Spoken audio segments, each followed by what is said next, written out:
林先生，您短短3年就从普通人变成如今的世界首富，能和我们说说您是如何做到的吗？很简单，先给自己定个小目标，比如先挣他1个亿。那1个亿的小目标，又该如何挣到呢？姓名：陈珊珊，身份：记者，特殊信息：不想努力了，想给世界首富林浪当情人。只要和我一样，有一双可以看到万物隐藏信息的眼睛就行。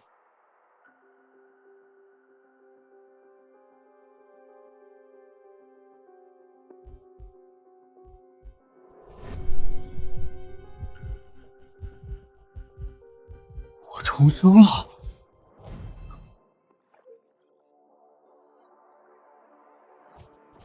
我操！我的眼睛还能看到万物隐藏信息，重生加异能，我不成功谁成功？前世当牛马，这辈子我要当首富！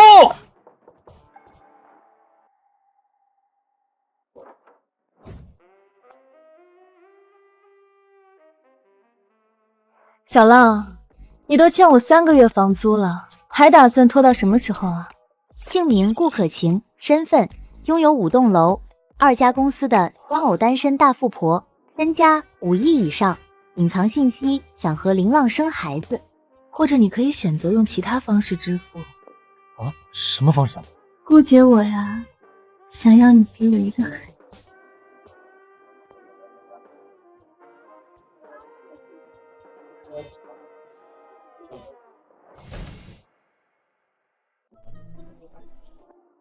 30如狼，40如虎，果然没错。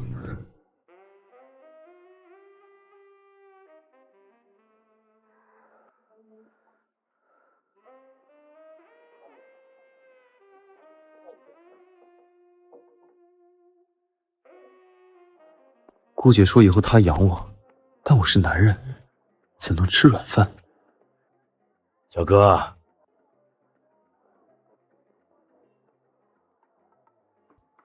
小哥，我这里各种古玩都有，并且我这里的东西都是地下渠道收来的，保真。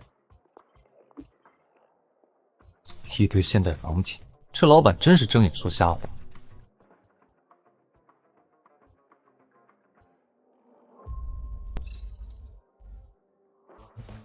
还好想走前多看了一眼，差点错过真宝贝。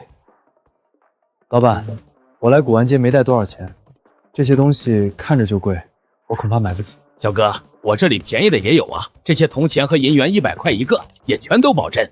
今天还没开张，这傻小子以前没见过，是第一次来，最好骗。蚊子再小也是肉，怎么都得卖点东西给他。100块一个，那我买得起。我要这3枚铜钱和2枚银元。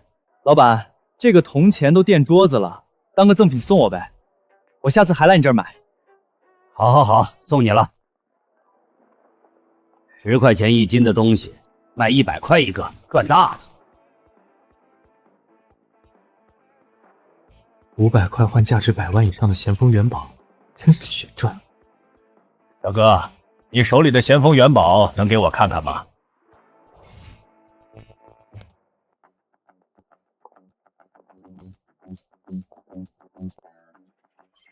姓名：周中档，身份：国际鉴宝大师，身家50亿以上。老先生想看就看吧。国际鉴宝大师，正好可以用他的身份给我背书，方便出手这价值100万以上的咸丰元宝。小哥，你运气不错，这是罕见的咸丰元宝宝盒当前样品。如果小哥你愿意出手的话，我愿意出200万买下。这咸丰元宝是我的。老先生，您不用问他愿不愿意，您将200万给我，这咸丰元宝就是您的。别的古玩街我管不着，但这条古玩街，我周某人定下了明确的钱货两清规矩，居然当着我的面违反规矩。你是周老板，我错了，求您饶我这一次吧。败坏古玩街名声，将他带下去，按协议赔偿。周老板，求求您饶我一次吧，我再也不敢了。这条古玩街是周中档大师耗费巨资打造的，国内前3的古玩街。他败坏古玩街声誉，倾家荡产恐怕都不够赔。活该，这种奸商就该狠狠的制裁。小哥，刚刚的事情别放在心上，现在你考虑的怎么样了？是否愿意出手这枚咸丰元宝？仿古书籍，价值500元。隐藏信息：书皮夹层内是价值连城的失传古药方。成为古药方。老先生，咸丰元宝我愿意卖，同时我还想买您口袋里这本书，能被您随身带着，一定是珍贵古籍。我这人喜欢研究古人智慧，不知您是否舍得割爱？小哥，送你了。这本不是什么珍贵古籍，只是一个仿品，是我今天打眼收的。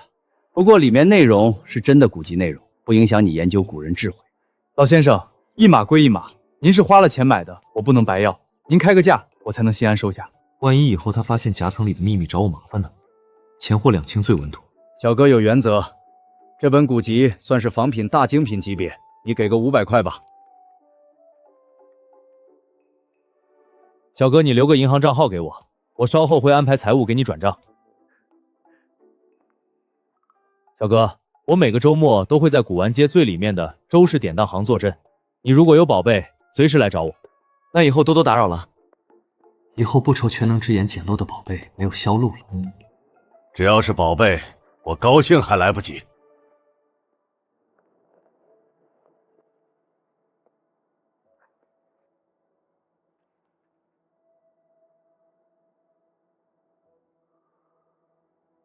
血凝膏，秦朝古药方，长期使用可令皮肤白皙如玉，肤若凝脂，无副作用。配方：人参、灵芝、牛黄、麝香、珍珠。果然是价值连城的古药方。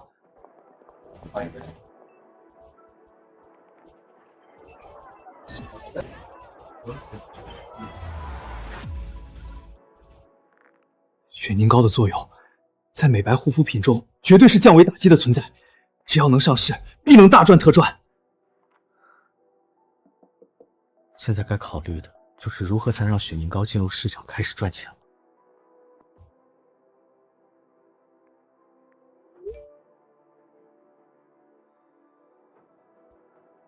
咸丰元宝的钱到了，里面的人赶紧开门！你租的房子换业主了，我是来收房的。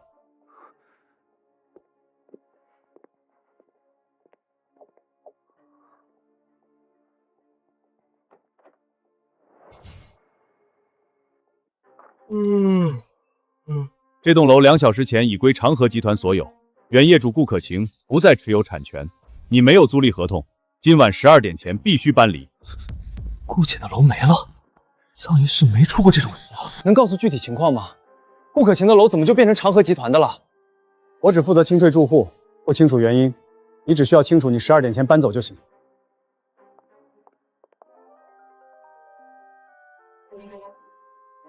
林浪，我今天上午就是跟你玩玩，你不要当真。开放大陆有栋别墅，我已经过渡到你名下，算封口费。以后不要和任何人提起你和我之间的事情。顾姐的隐藏信息不可能只是跟我玩玩，她现在和我划清界限，是她之前在遇到的困境可能会牵连到我。不过我怕被牵连了。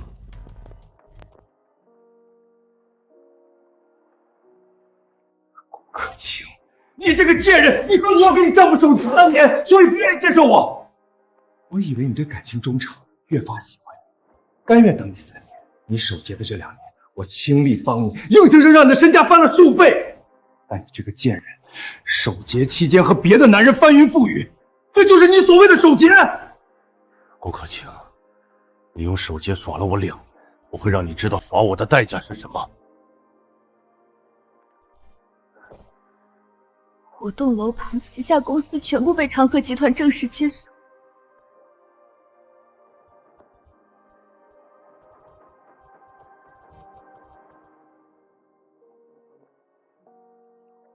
叶长河，我没有耍你，只是感情不是我能控制的。顾姐，一个人看江水不无聊吗？我来陪你啊。林浪，你找我干什么？是觉得一栋别墅当做风口税太少了，想多要点？顾姐，你的事情我已经知道了。长和集团的叶长河追求你，但你却喜欢上了我，他求爱不得就报复你。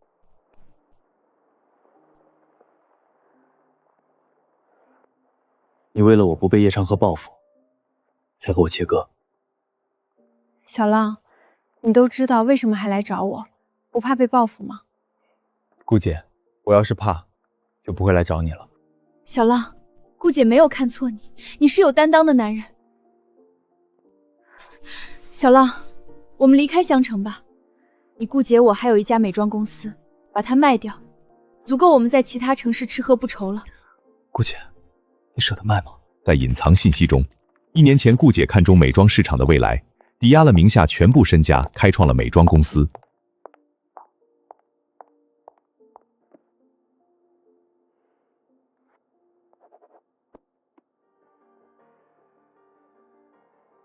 如果小浪你今天没来找我，我肯定舍不得，因为美妆公司是我的全部心血。但如果事业和爱情必须选一个，我选择爱情。顾姐，你相信我吗？我当然相信小浪你了。那我们就留在江城，我可以让顾姐你的美妆公司成为行内奇迹，让叶长河看到我们都要退避三舍、低头弯腰的奇迹。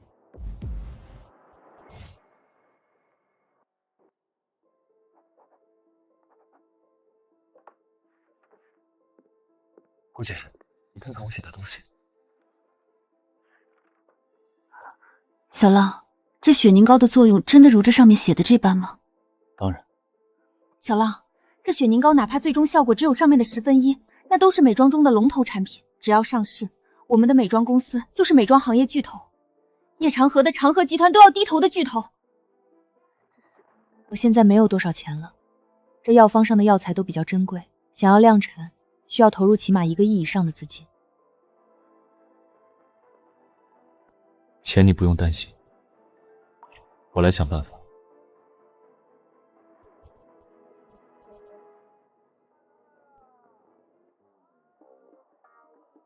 老板，这个瓶子多少钱？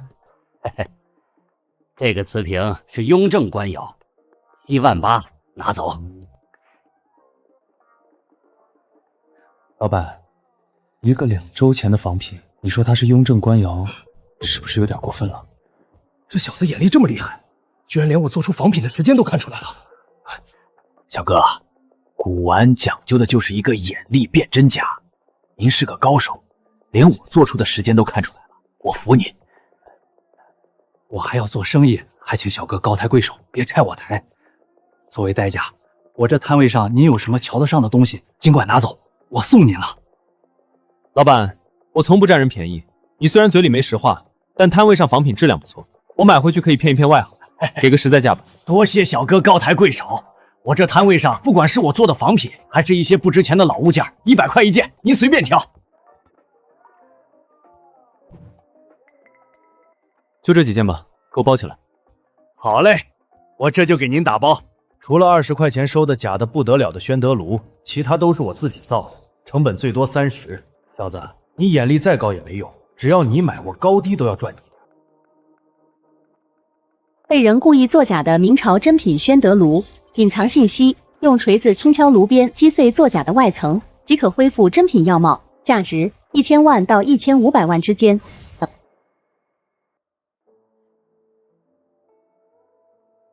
爸，庆谈他爷爷下个月过80大寿，想在咱们这里买上档次的古玩送他爷爷，您可一定要舍得将您的精品拿出来啊！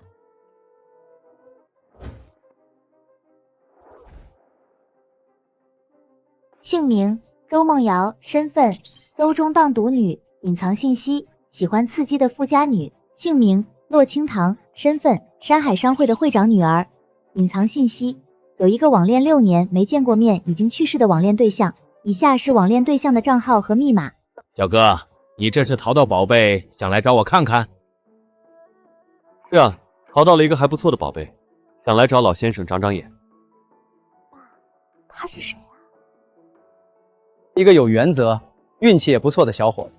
昨天我拿回家的咸丰元宝就是他捡漏的。小哥，别站在外面了，带着你的宝贝进去吧，我给你看一看你淘到了什么宝贝。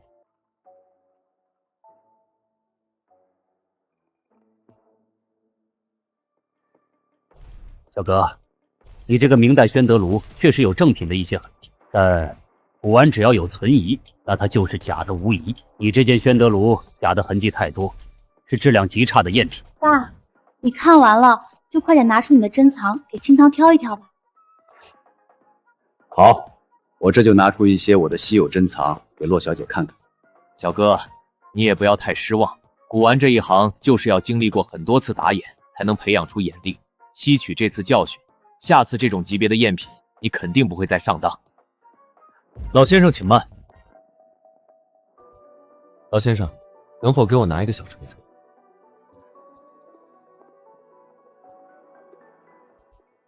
我爸认为是赝品的东西就不可能是真的，你不会觉得用小锤子敲一敲就能把赝品变成真的吧？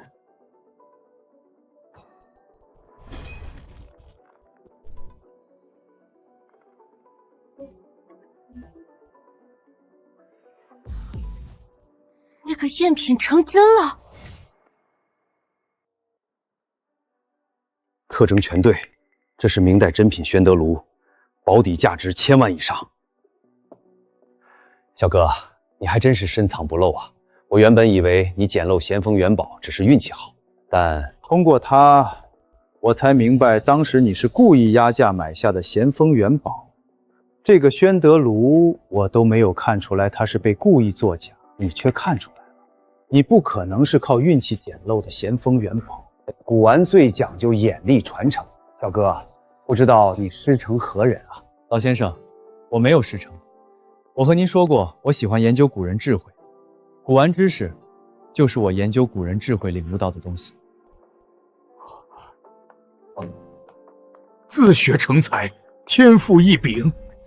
小哥，我在古玩界还算有点名望，这些年我一直都想找一个天赋出众的徒弟，但我的要求太高，一直没找到合适的。小哥自学能到如此程度，天赋极高，不知道你是否愿意多个师傅？我爸收徒那是你天大的运气，你知道有多少人想拜我爸为师求而不得吗？你居然敢拒绝！老先生，我对古玩其实只是涉猎，并没有一生从事这个行业的打算。我能看到万物属性，何人有资格当我师？小哥，你拜我为师也不需要一生从事这个行业，我只是不想家学到我这一代断了。我家世世代代都是从事古董行业，但到我这一代，我的女儿她天赋一般，传承不了家传，因此我需要找一个天赋奇高的徒弟，传承家学，不让我周家的传承断绝。你说这些干什么？而且，他就一定天赋很高吗？说不定就是运气好，瞎猫碰上死耗子，遇到2件真品。古玩1件是运气，连续2件就不可能是运气。小哥，你不愿意拜我为师，我也不强求，但古玩需要多看，正好我接下来要拿一些珍品给洛小姐挑选，你如果有兴趣的话，可以看一看，长一长眼力。多谢老先生。嘴上说不信我是运气，但实际上还是想用更多古玩看一看我是不是真材实料吗？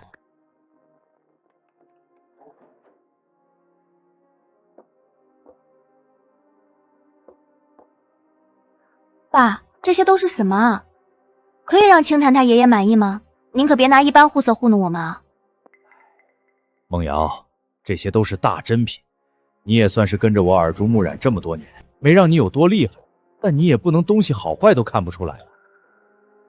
小哥，这3件物品你可能看出它们的来历朝代。老先生，我可以试一试。小哥，请。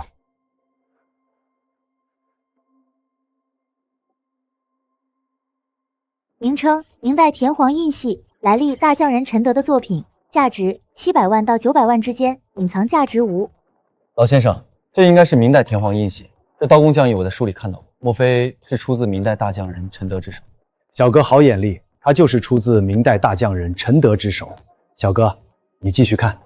名称：明代仕女图，来历：祝枝山酒后炫技模仿唐伯虎画工的画作，价值1000万至1500万。小哥，不急，看完最后一样东西再说。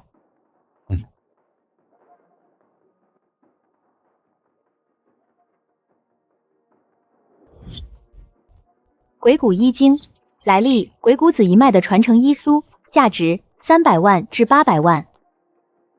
鬼谷一脉历代供奉，已诞生特殊灵性，可通过以下方法引起共鸣，掌握鬼谷一脉全部医术，隐藏价值，无价珍宝。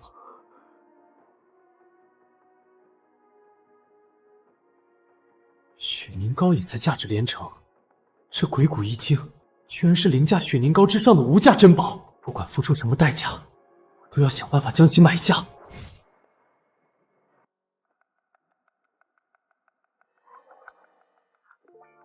你看这么久，是不是看不明白？看不明白就问我爸，这不丢人。老先生，我已经看完了。这幅画虽然落款是唐伯虎，但它绝对不是唐伯虎的画。你是在说我爸收藏的是假画吗？这幅画能被我爸珍藏多年，就肯定是真品。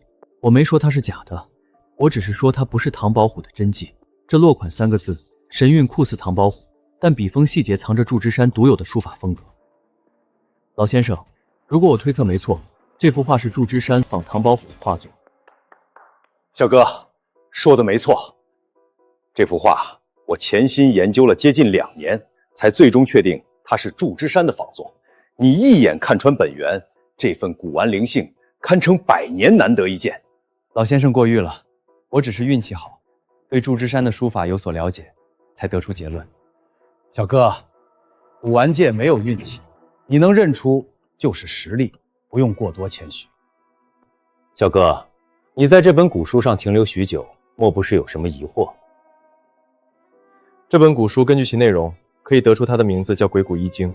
根据古书的年代感，有近1000年的历史，是罕见无比的古籍珍品。老先生，您知道我喜欢研究古籍，这本古籍我十分喜欢，不知道能否割爱？我爸的珍藏都是他的命根子，我是他唯一的女儿，求了他好久，都才让他拿出一点珍藏，让我最好的闺蜜买一件当做祝寿礼买走。你和我爸非亲非故，想让我爸割爱珍藏，想都不要想。慕瑶，你这话就有些太绝对了。我和小哥现在是非亲非故，但小哥，你如果愿意拜我为师，就不是外人了。这本《鬼谷医经》，我可以当做礼物送给你这个徒弟了。无价之宝的《鬼谷医经》，低一下头应该不过分吧？喂，你这还犹豫这么久？我爸是国际级别的鉴宝大师，别人想拜师送礼100万千万，我爸都拒绝。但现在收你为徒，不仅不要拜师礼，还送你珍贵古籍，你居然还不立刻答应，还思考这么久。老先生，小子林浪愿意拜您为师，但既然是拜师，自当要有拜师礼。这宣德炉就当做小子的拜师礼。小浪，能收到你这个徒弟，就是最好的拜师礼。这个宣德炉就不必了，为师真收了，传出去还不得让人觉得我是看中你的宝贝才收你当徒弟的啊？为师怎么说也是国际鉴宝大师，要脸。不过这宣德炉确实是难得一见的珍品，为师还没有同类的收藏，我可以花钱买下3000万。小浪，你可愿意割爱？老师，您是古玩泰山北斗，这宣灯炉的价值您知道的，不可能值这么多。千金难买心头好，我觉得它价值这么多，就价值这么多。老师是厚道人啊，这是明摆着给我送好处啊。行了，就这么定了，稍后我就安排人给你打钱。罗小姐，《鬼谷医经》是我送给徒弟的见面礼，你现在就从这2件物品中选一件吧，他们在古玩界是真正的大精品，绝对符合你送给你爷爷当寿礼的需求。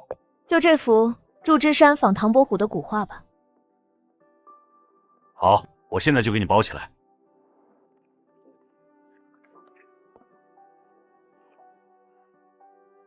罗小姐，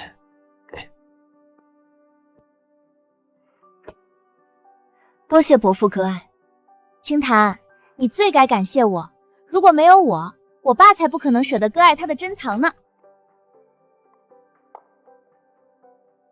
小浪，这个授徒礼你收下。多谢老师，我就不客气的收下了。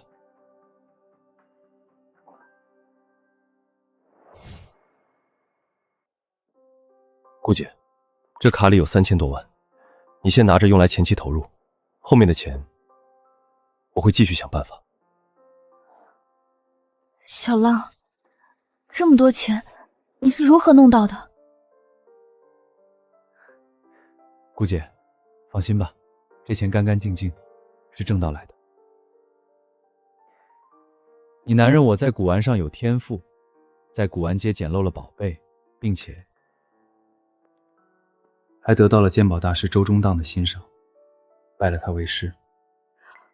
小浪，是那位国际鉴宝大师周中荡。除了他，江城还有第2位国际鉴宝大师吗？小浪太好了，周大师的家是江城百年豪强，你拜他为师，我就再也不用担心你的安全了。以后叶长河哪怕想对付你，他都要掂量一下后果。周大师的财富或许比不上长河集团，但人际关系、个人声望胜过他10倍100倍。叶长河只要知道你是周大师徒弟，他不可能还敢对付你。我要的可不仅仅是他不敢对付我，他用卑鄙手段让顾姐你濒临破产，我要让他付出比顾姐你还要惨10倍的代价。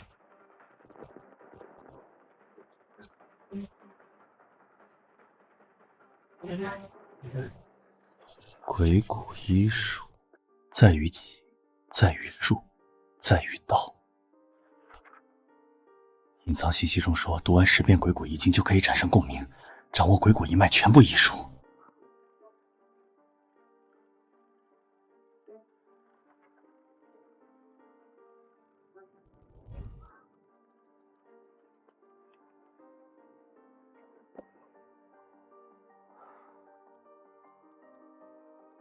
还差最后1遍就是第10遍了。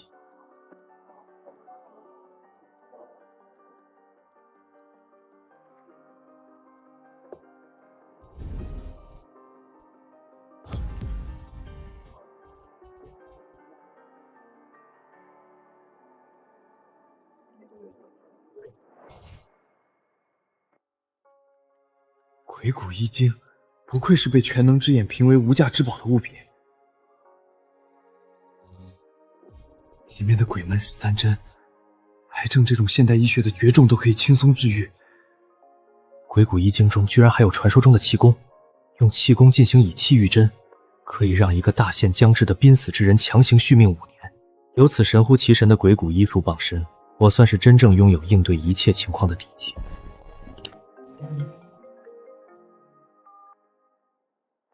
喂，老师。小浪，你今天有空吗？老师您开口，我哪怕没空也要抽出空来。那小浪，你来一趟江城监察局。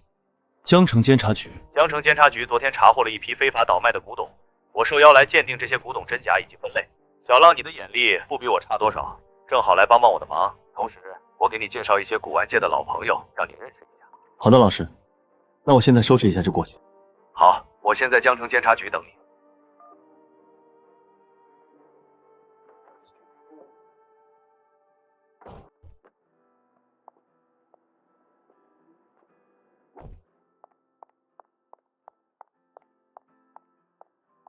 你是周中荡大师的徒弟林浪林先生吗？我是。林先生，周大师他们在里面等你。好。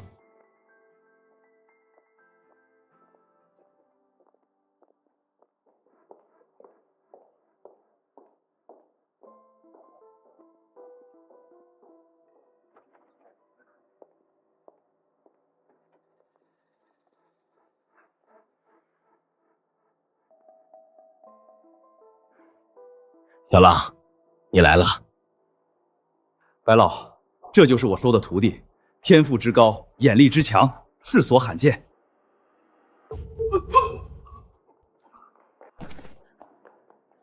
爷爷，您的哮喘药呢？我忘记带了。快找找看监察局有没有哮喘药。现在去找哮喘药已经来不及了。我略懂一些医术，还是让我来试着搭救一下吧。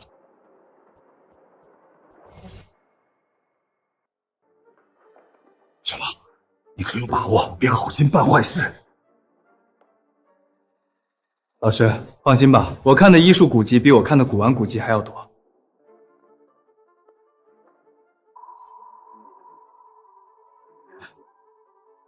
林先生，求求你一定不要让我爷爷他老人家出事。不会的。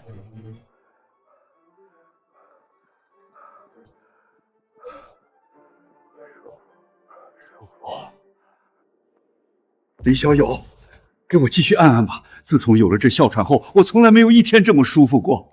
老爷子，过而不及。而且我现在继续的话，你的哮喘也还在身上，想真正舒服，还得彻底根治。林小友，你这什么意思？你可以根治我这老毛病？如果老爷子相信我的话，我倒是可以试一试。姓名白成，身份白氏集团创始人，古玩精通爱好者，身家1000亿以上。隐藏信息：身患急性哮喘，如能治愈，可获得对方友谊。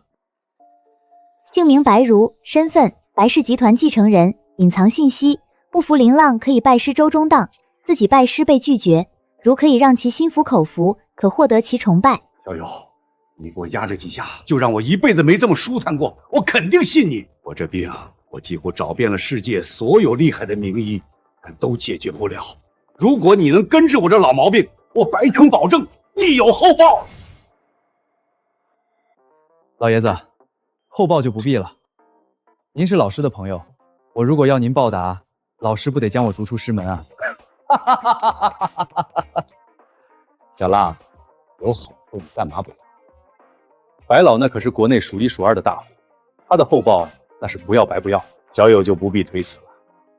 对我来说，好身体万金不换，更别说一点报答了。哮喘药来了，多谢了。不过我已经恢复了，不需要哮喘药了。今天我来这里是要和周老弟一起受邀鉴定古玩。现在我既然没事了，就要开始履行今天来这里鉴定古玩的目的了。白老，您的身体，要不您还是回去休息吧。我的身体我自己清楚。行了，你先下去等消息吧，我们鉴定好会去告诉你的。那白老，您有任何不舒服，就立刻喊我们。行了，我知道了。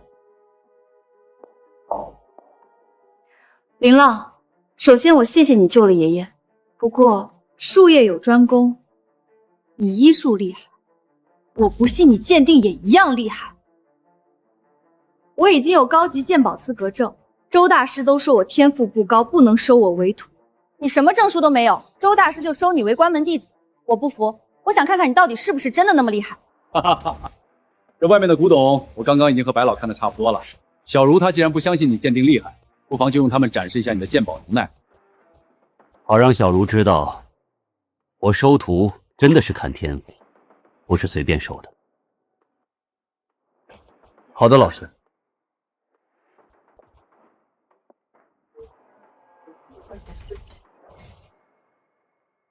这是乾隆时期的官窑精品，价值25万到40万。这是宋朝徽宗时期的民间精品弥勒佛像，价值在35万到50万。是对的，真这么厉害？难道我真的是没天赋的人？勤勤恳恳学习古玩知识近10年，我们一个野路子自学的人。名称：龙有9天木雕，现代仿品，破绽在龙的左前爪有明显机器雕痕迹。这个龙形木雕不是古董，是一件仿品。错了，这是明朝时期的雕刻，周大师认证的明朝时期的雕刻。老师只是大概看了一遍，还没有进行复看。如果复看，这龙形木雕就不会是真的。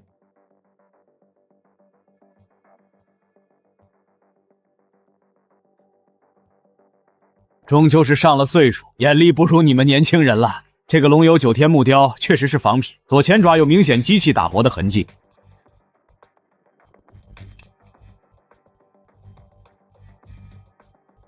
林浪，周大师说的对，鉴宝确实很吃天赋。我跟着专业人士学习鉴宝近10年，却远不如你这个自学的人。周大师说我没天赋，不收我为徒是对的。你刚刚不是说术业有专攻吗？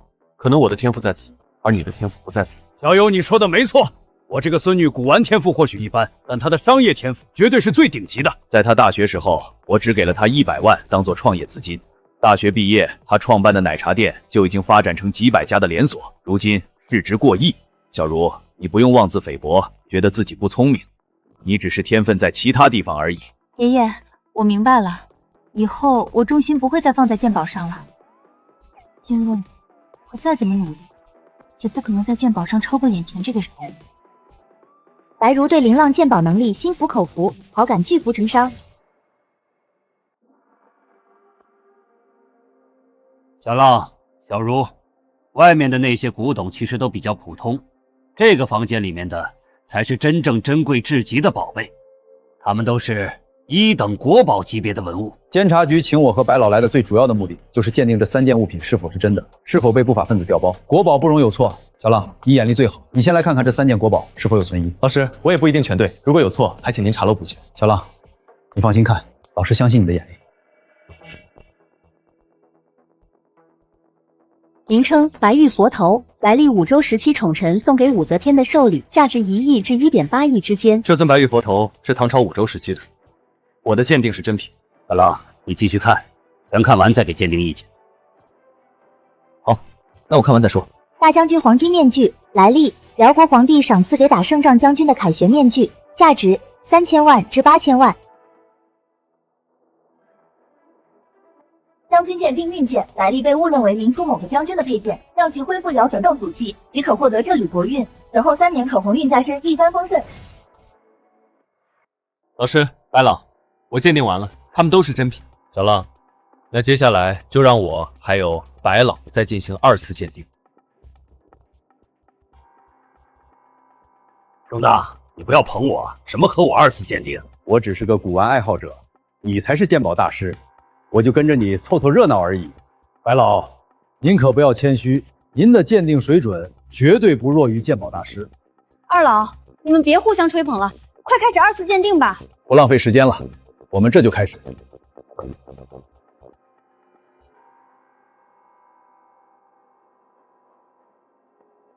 小浪，我的鉴定结果和你一样，他们都是真品。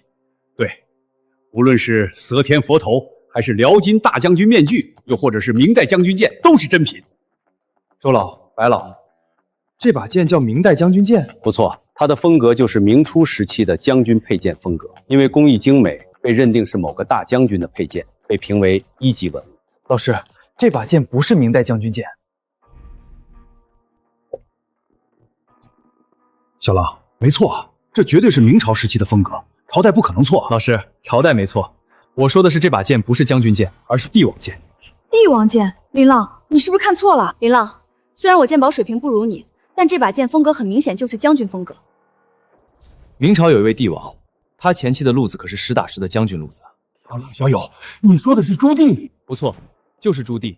周老、白老，我曾在一本古籍中看到过一个记载，在朱棣起兵之前，妖僧姚广孝曾送了他一把特征几乎和这把黑金长剑一模一样的定运剑，寓意定鼎天下。古籍有记载，就不可能是空穴来风。如果我推断没错，朱棣的帝王起居录中必定会有这把定运剑的记载。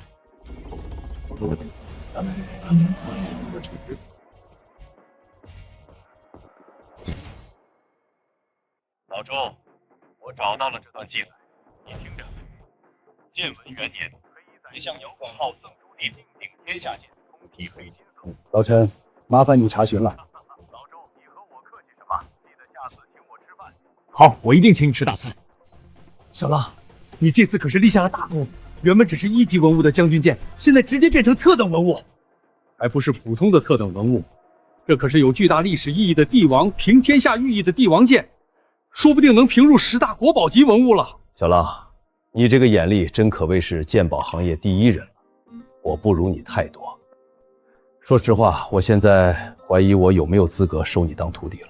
老师，您千万别这么说，我就是个半吊子，还有好多东西要学呢。拜师先鬼谷一经，现在又获得3年鸿运，您必须有资格当我的老师。小浪，我一定会把毕生所学全部传给你，让你成为鉴宝行业的传奇。周大师，小茹，怎么了？周大师，我对古玩还是很有兴趣的，您反正也要教林浪，不如也让我旁听一下呗。当然可以，正好小浪也有个伴儿。旁听就旁听，这个眼神看着我干嘛？因3年鸿运加持，白如对林浪的崇拜变成暗恋。我是换种味道。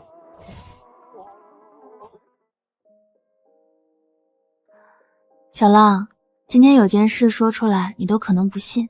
顾姐，你不说什么事，怎么知道我不信呢？今天我在美妆公司给员工开会，准备立项雪凝膏，还没等我立项，管理层和技术骨干和我提出离职。我知道这是叶长河搞的鬼，目的就是为了夺走美妆公司这么多年的研究成果。我十分生气。他挖走的人申请专利时居然填错了，填的是美妆公司的名字。叶长河不仅没夺走我任何研究成果，还因为挖人赔偿了我5000万。小浪，你说这是不是太戏剧了？说出去恐怕没任何人会信。我信，看来这就是3年鸿运的加持了。只要事关于我，害我都会给我带来好处。不过这5000万对叶长河就是9牛1毛，根本不让他伤筋动骨。10天后，他就会几倍甚至几十倍的赚回来。顾姐，具体说说。长河集团今年宣布要进军翡翠玉石市场，云城那边1周后就有一个声势浩大的赌石大会，肯定会有以往罕见的极品翡翠原石现世。长河集团只要能买到一块极品原石，就可以借此炒作抬高股市。叶长河损失的5000万，恐怕用不了1小时就能赚回来。顾姐，这不是坏消息，是好消息。因为这个赌石大会不仅不会给长河集团带来任何好，还会让他栽一个大跟头，让他股市暴跌。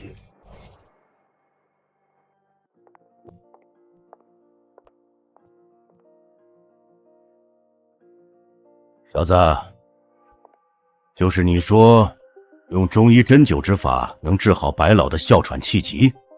不错。姓名孙瑶，身份中医协会会长、中医国手。隐藏信息：一直坚信中医如今比不上西医，是因为很多医术随着战火失传，想要复兴中医。小子，你知道我是谁吗？不知道。敢问老先生您是？连我都不知道，你还说你懂中医？林浪，孙老先生是国内为数不多的中医泰山修柳级别的国手。先生，我并不是学医出身，所以对您这等医学界的大拿不了解。你不了解我没关系，重要的是你知道自己不是学医出身。你既然知道，就应该明白纸上得来终觉浅的道理。白老和我说了，你看书看出个鉴宝大师的能力。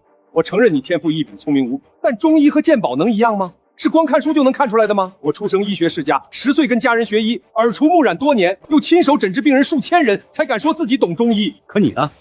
看了一点医术古籍，没有任何诊治经验，就要给人治病，还是难度最高的针灸之法，并且还是要给白老这么大年纪的人治病，你这是治病吗？你这是拿白老生命开玩笑！孙老，万一林浪他就是天才呢？昨天林浪可是随便拍了拍我爷爷，就让我爷爷恢复了。不过是一些特殊手法缓解症状罢了，这个看起来神奇，其实并不难。你说他是天才，我不反驳。可中医最看重实践，他哪怕能将中医典籍倒背如林，没有足够多的实践经验，给人治病也是草菅生命。白老，你如果不信我，直接让我走即可，没必要找这位老先生将我说的这么不堪。小友不要误会，我在监察局既然相信你，就不会怀疑你的能力。老孙他是太关心我的身体，所以话重了一点。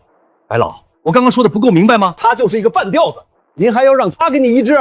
先生，我看你年龄大了，还不合你一般见识，但你再三辱我，可就过了。难道我说的有错吗？你只看过书，你懂什么中医，懂什么针灸？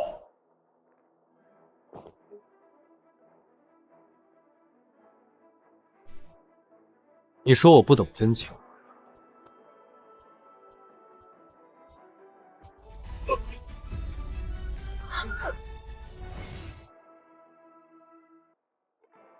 孙老先生，你可识得我这一手？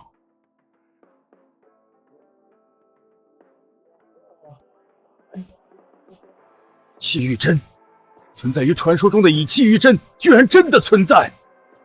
小先生，还请原谅我刚刚的有眼无珠，是我不识高人了。白老，您的眼光还是一如既往的毒辣，一眼就看出这位小先生不凡。这是医书古籍中记载的以气玉针，是传说中最高明的针灸之术。据说将死之人都可让其恢复健康，治疗您的气喘不会比正常人吃饭喝水难多少。孙老，我刚刚就说林浪万一就是天才呢，你非不信。如果不是亲眼所见，我怎会相信有人看书就能掌握这等传说中的以气御真？孙老先生，希望你以后不要再以貌取人。白老爷子，多谢您的信任，现在就别耽误时间了，直接开始治疗吧。我该如何做？将上衣脱掉即可。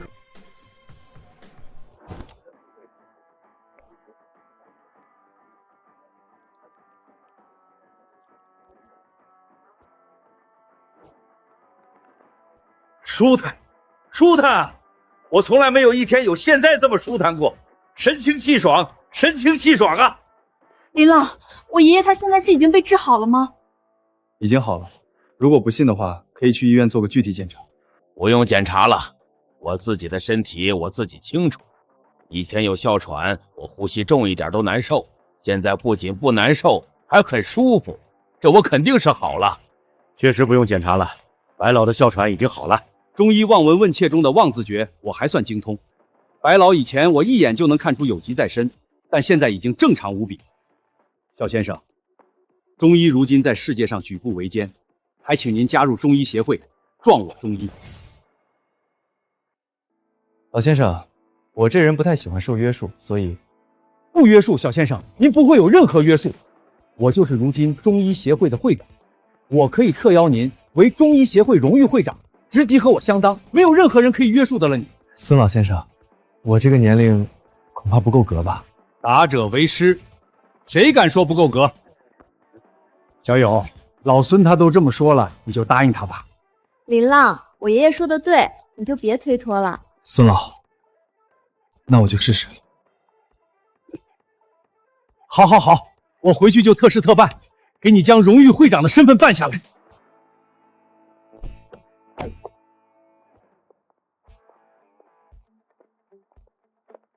林浪，今天我跟着你，可有口福了？天宫大酒店虽然是江城第一的酒店，但白小姐你来一趟应该不难吧？正常来一趟肯定不难，但今天不一样。今天给我们做菜的主厨是欧阳主厨。天宫大酒店能成为江城第一的酒店，靠的就是主厨兼创始人欧阳业那出神入化的厨艺。欧阳主厨从5年前就已经不再兼职主厨，这次我爷爷为了感谢你的医治之恩，专门耗费人情请他出山给你准备一顿感谢宴。你是林浪？姓名叶长河，身份长河集团董事长，身价100亿以上。隐藏信息1，让顾可晴后悔，让顾可晴倾心的林浪付出代价。隐藏信息2，和外3大财团勾结，意图操控股市，影响龙国经济。我就是林浪，原本以为叶长河就是个报复顾姐的小心眼，没想到还是个汉奸，想操控股市，危害龙国，已有取死之头。我叫叶长河，你应该从某个人口中听过这个名字。听过，一个只会欺负弱小女子的卑鄙小人。卑鄙小人，你敢这么说我？信不信我一句话就让你在江城寸步难行？哪怕你拜了鉴宝大师周中荡也一样。我不信，老朽也不信。您是白氏集团董事长白老爷子？怎么可能？白老爷子这种商界传奇，怎么会为林浪这个穷小子出头？林小友是我的忘年交，你要让林小友在江城寸步难行。白老，我刚刚就是和他开个玩笑，一个玩笑。小友，我们走吧，不要为了不相干的人影响了等会儿的食欲。好的，白老。忘记说了，林小友即将是中医协会的荣誉会长，我希望你真的只是和林小友开玩笑。白氏集团中医协会，一个瘸子凭什么有资格有这种关系？等着吧，真以为我叶长河是好欺负的是吧？我背后也有和我达成战略案做协议的国外3大财团。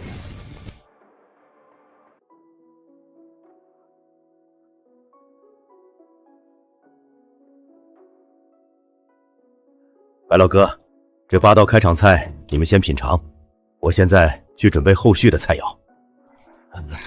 欧阳老弟，后面的菜不急，我先给你介绍个人。白老哥，莫不是这位小郭就是你请我出山宴谢的人？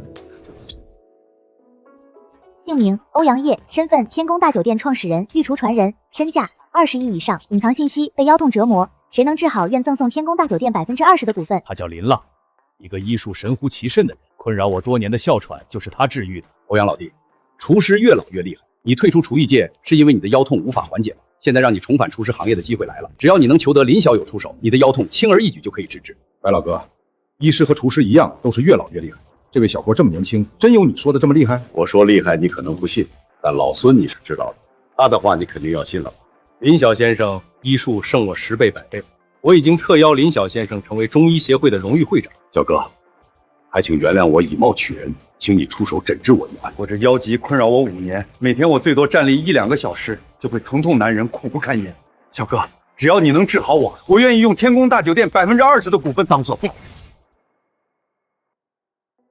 老爷子，您是白老的朋友，我肯定全力医治，不需要任何报酬。小哥，你不收报酬，我哪有脸请你给我医治？你们2个就别互相推窝了，报酬啥的等治好后再说。好，我现在就去准备后面菜肴，等小哥吃完再给我诊治。老爷子，诊治何须等到吃完？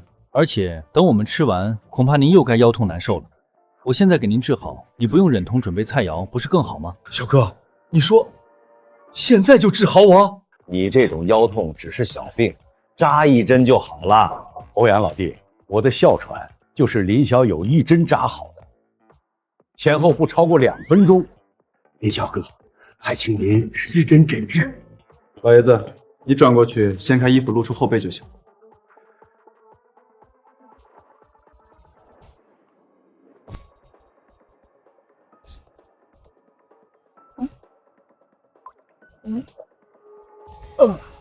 老爷子，你现在可以试一试你的腰还痛不痛？不痛了，真的不痛了。小哥，你的医术真的神乎其神，这么短短1-2分钟，我的腰痛就痊愈了。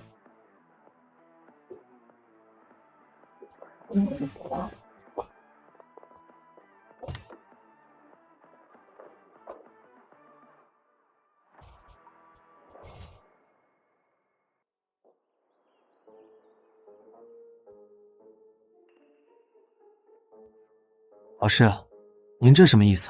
小浪，这可不是我给你的，是国家给你的奖励。前几天你让国家多出了一件帝王剑，意义非凡。国家博物馆特批了1000万的奖金给你。1000万奖金，这是不是有点多了？一点都不多，毕竟如果没有你慧眼识珠，国宝级的文物将蒙尘不知道多久。老师，那我就不推辞了。小浪，今天除了将奖金给你，老师还有一件事儿想请你帮忙。老师，您有什么事儿直接吩咐就行，何须用请？那老师就不客气了。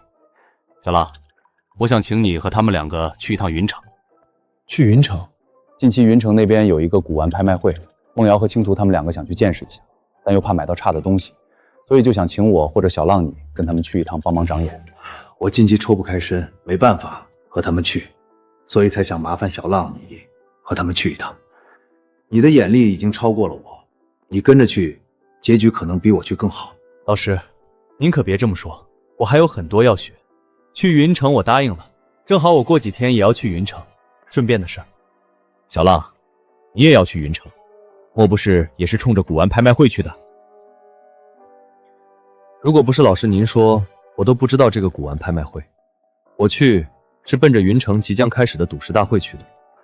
小浪，一看你就是没有仔细看赌石大会的全称。赌石大会的全称是赌石古玩大会，你去的和他们去的是一个地方，只是开始时间不同。赌石大会在第1天，古玩拍卖会在第2天。不过，小浪，你的目的是去赌石大会，难不成你对赌石也有心得？老师，对赌石确实有研究，不过一直没有机会施展，所以想去云城这个赌石大会上验证一下我的所学。小浪，你是生错了时代了。通过你古玩医术，我不用看都知道你的赌石也肯定十分厉害。你这等天赋放在古代，恐怕王侯将相都有你一席之地啊。老师，您评价的太高了，天下英雄如过江之鲤，层出不穷。我没您说的这么优秀。行了，小浪，你就不要谦虚了，你的天赋绝对是古往今来都排得上号的。小浪，你在赌石大会上大展身手后获得的珍贵玉石，不用找买家了，直接找清谈他就行了。林浪，我家有全国最大的玉石连锁店，你买到珍贵玉石，我保证用最高价收购。好，那就多谢骆小姐了。叶成河，这次你长河集团在赌石大会上必定血本无归，有山海商会千金兜底，我不用担心资金不够，我会把好的全买走，只给你留下金玉其外败絮之中的血亏原石。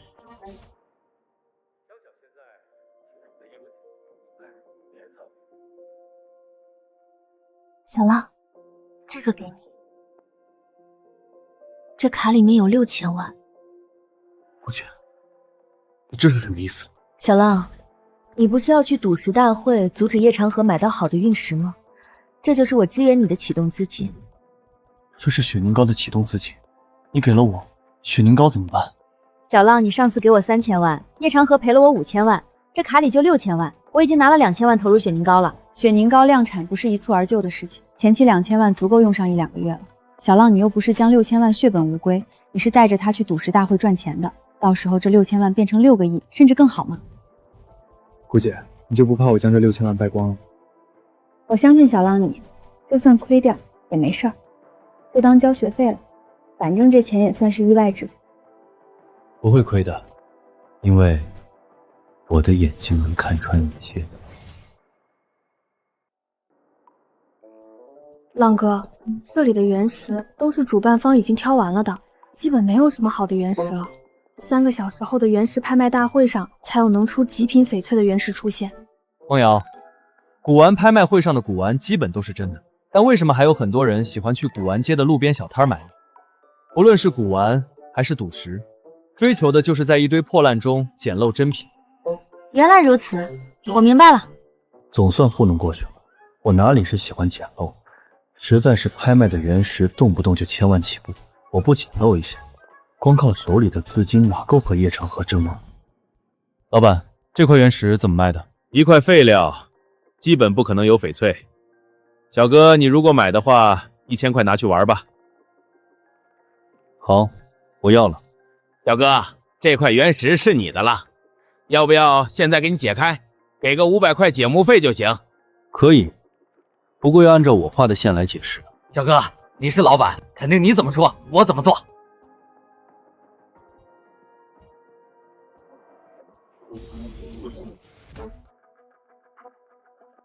老板，就按照我画的位置进行解释。好嘞。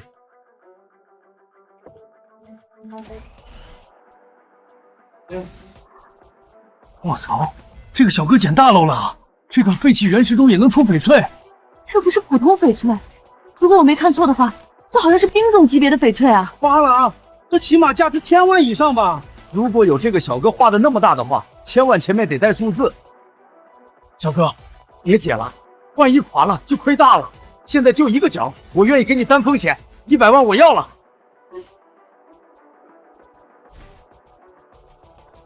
老板，继续解释，不要停。这么大的冰种翡翠，我要是出到吴家那钱了，这伙子不可能不卖给我。谁让你贪心想捡漏，后悔了吧？这么大的冰种翡翠，恐怕2-3千万都卖上价格吧？2-3千万？你是瞧不起这冰种翡翠吧？只要这个帅哥愿意出手，4000万恐怕都有人愿意出。你们看到没？老板好像在哭啊！老板的眼睛还真红了。不过也正常吧，这可是几千万的极品翡翠啊，1000块被他卖了。哎，这就是命吧，该这个小伙子发财。这种废弃原石能出这种极品的概率太低了。就眼前这一个例子好吧，其他最多也就出过几十万的翡翠料子。这块翡翠，我长河集团4000万要了。一口价4000万，真是财大气粗啊！不过长河集团以前翡翠圈子里没听过啊。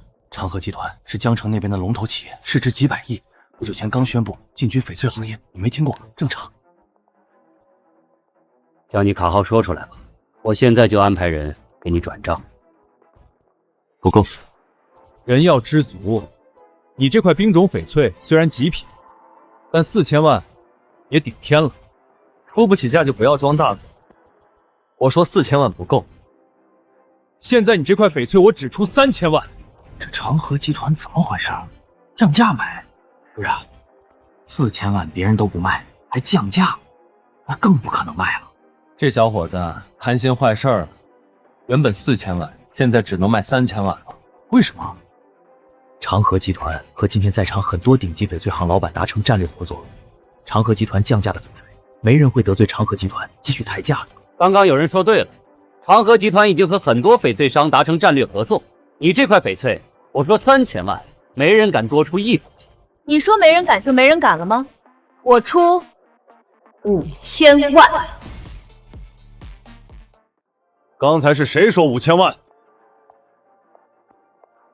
你是什么人？知不知道长河集团如今在翡翠行业的分量？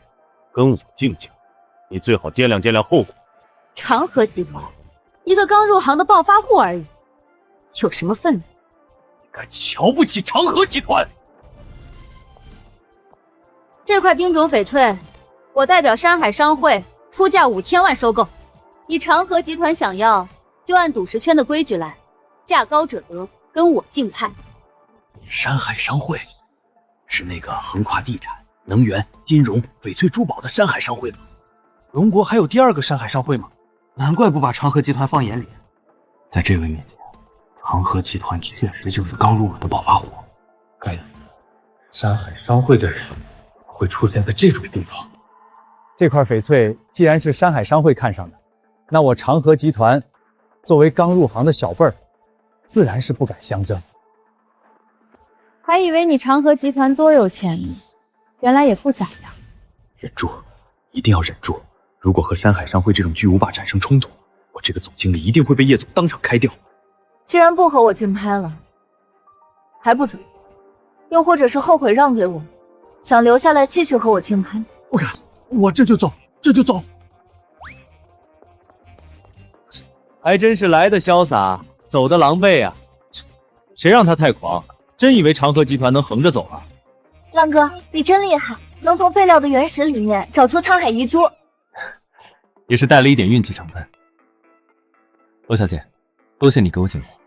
这块翡翠最多价值4000多万，你给个4000万就行了。我都已经代表山海集团5000万收购，岂会更改？而且我这要价，我不觉得亏了。你后面再赌出好的翡翠，你好意思不卖给我吗？好的翡翠十分有市场，你只要卖给我，那我这一点溢价，随便10倍100倍赚回来了。骆小姐放心，我保证不会让你亏。各位来宾，各位行业同仁，欢迎来到本届云城赌石博览大会的原石拍卖会。本次拍卖会将展出37块精选原石，全部经由权威机构鉴定，来自各大知名夸口，价高者得，落锤无悔。我宣布，原石拍卖大会正式开始。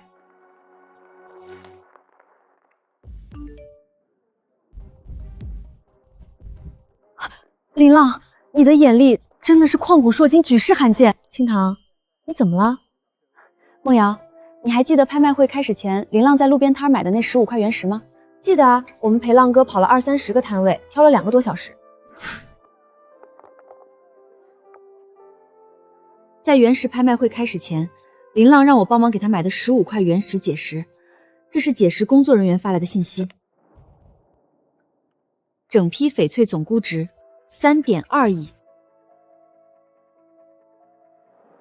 浪哥，你花不到200万买的原石，解出了3亿多的翡翠，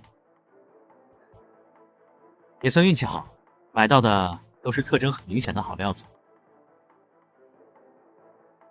林浪，你这可不是运气好能解释的。林浪，我从小跟着我父亲跑翡翠矿区，见过全世界最顶尖的象力师傅，他们当中有人看10块能中3-4块，已经是大师级别。15块全中，我只见过你这一个。骆小姐，你就当我运气加上一点异于常人的眼力吧。现在极品原石拍卖会已经开始，我需要购买这些我看中的极品原石，但手里资金不够。那些解出来的翡翠，我现在想全部卖给你们山海。卖解开的翡翠获取资金？不需要卖。林浪，我对你的眼力现在是毫无保留的信任。今天这场拍卖会，你只管举牌，不管竞拍价多高，我山海商会全部给你兜底，就当借你。我只有一个要求。骆小姐，请说。你今天拍到的所有原石，解出来的翡翠，必须全部卖给我山海商会，一块都不许给别人。骆小姐放心，今天我拍到的原石翡翠，全部都会卖给山海商会。那我们就说好了。说好，叶长河想用这次赌石大会炒作，拉高长河集团的股价。等着吧，你大张旗鼓进军翡翠行业，我会让你这个行为成为一个彻头彻尾的笑话。今天你长河集团一块好翡翠都别想卖走，最多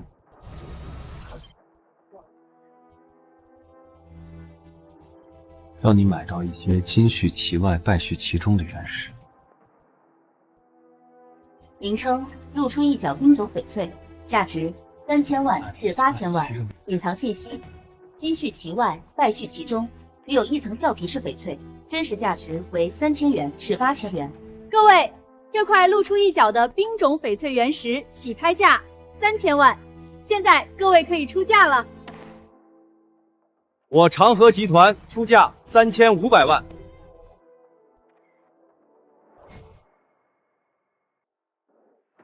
长河集团3500万，第一次，可还有继续加价的。4000万。各大企业和实力的竞拍者都和我说好了，让长河集团拔得头筹，谁胆子这么大敢毁诺99号先生出价4000万，还有人继续加价吗？狗屎病，冰种翡翠的秀。长河集团出价5000万，6000万，7000万。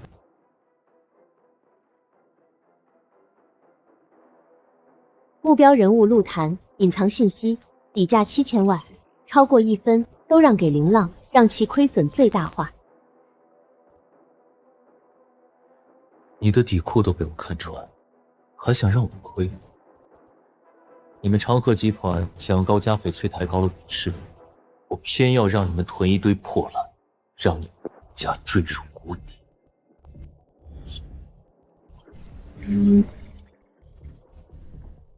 小子，你只要再加1次价，这块原石就给你了，亏不死你。7000万，第3次，恭喜长河集团拔得头筹，获得今天开门红。陆总，这块料子专家们评定超过6500万就大概率亏的，您怎么加价到7000万了？这开门红的料子只要拍下，7000万值得。没坑到这个让我丢面子的小子。长河集团买翡翠是抬高股价，怎么都不亏。他如果买了，肯定会砸手里，亏损最大化。林浪，你为什么不加价了？我说了会给你兜底的，你不用担心没有资金叫价。陆小姐，我不会错过好料子。如果我不加，那就说明它不值那么多。接下来是今天第2块料子，这块翡翠原石出自老坑，虽然没有解开表皮，但当它的产地和能登上拍卖会，就足以证明它价值不凡。起拍价2000万。高拼层反绿老料，价值2。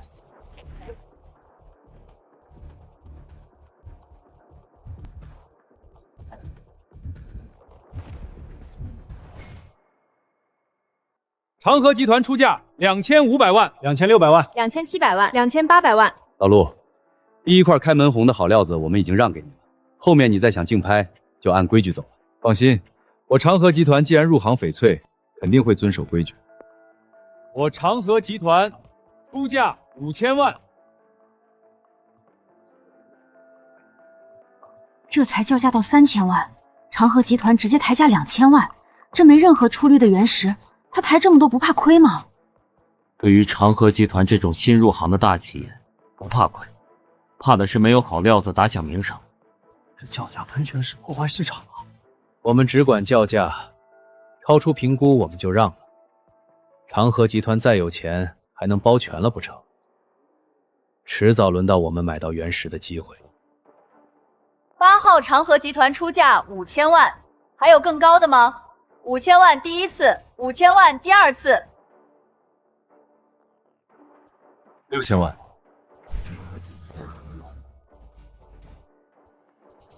这块原石我的评估是4500万，你叫价5000万已经是好价了，不能再叫价了。我会不知道继续叫价是亏的吗？用得着你提醒。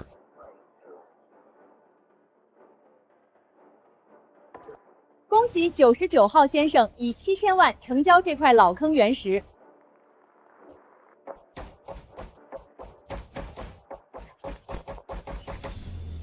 云城赌石大会圆满结束。首先，恭喜长河集团拍下17块精品原石，是今天拍得原石最多的企业。其次，恭喜99号先生拍得15块精品原石，是今天拍得最多原石的个人买家。按照赌石大会的规矩，拍得原石的企业或个人需在现场进行解石。现在就请拍得原石的企业或者个人买家前往解石大厅，见证您拍得的原石价值几何吧。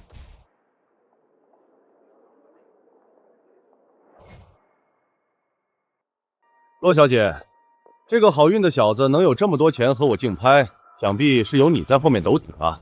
不可以吗？当然可以，只不过他买的几乎都是没有漏绿的原石，而且都是高价。骆小姐就不怕亏得血本无归吗？我相信他。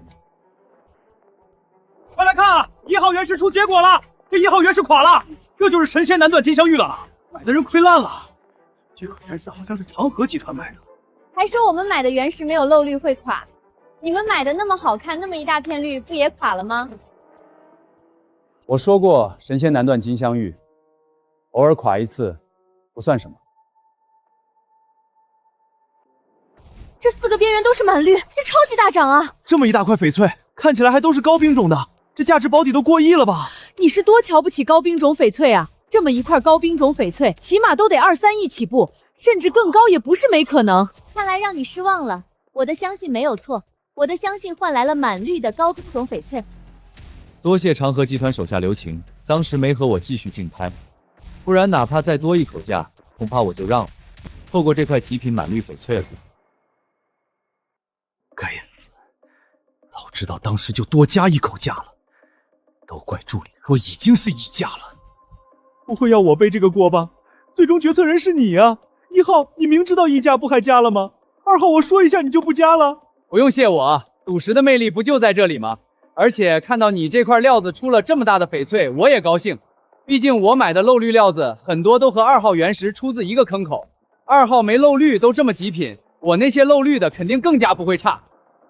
那就提前恭喜长河集团，后面可以开出极品翡翠了。还想开极品翡翠，亏不死。你买原石都是和1号原石一样的金素其外败絮其中的烂石。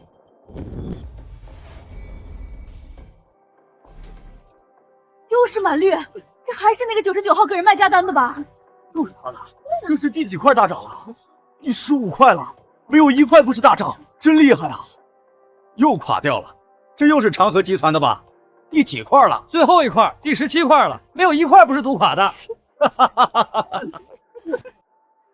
每一块都是几千万的成本啊，加在一起已经3、4亿了吧？长河集团损失太大了。这就是老天爷不让长河集团进军翡翠行业啊，不然怎么买一块垮一块？太背了。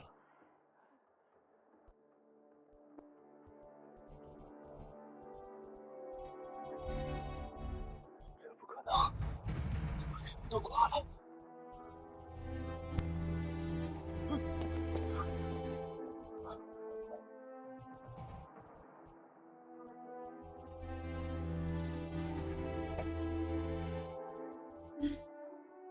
浪哥，你太厉害了，又涨了。林浪，赌石场那些赌石大师一个个都是我听过最厉害的，但你是我亲眼见到的最厉害的赌石大师。不，你就是赌石之神。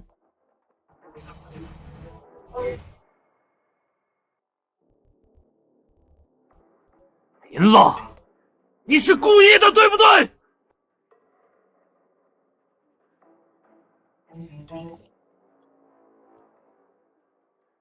我听不懂陆总你在说什么。林浪，你还跟我装？我拍的这一堆破烂是你故意设局在害我，你遇到好的就一直加价，差的就故意让我买到。陆总，你自己都说了神仙难断金镶玉，我甚至都不是神仙，哪里能知道原石好坏，故意坑害你？那你解释一下，为什么你买的都是大涨的翡翠，我买的都是垃圾？可能是我运气好。陆总，你们的长河集团运气差吧？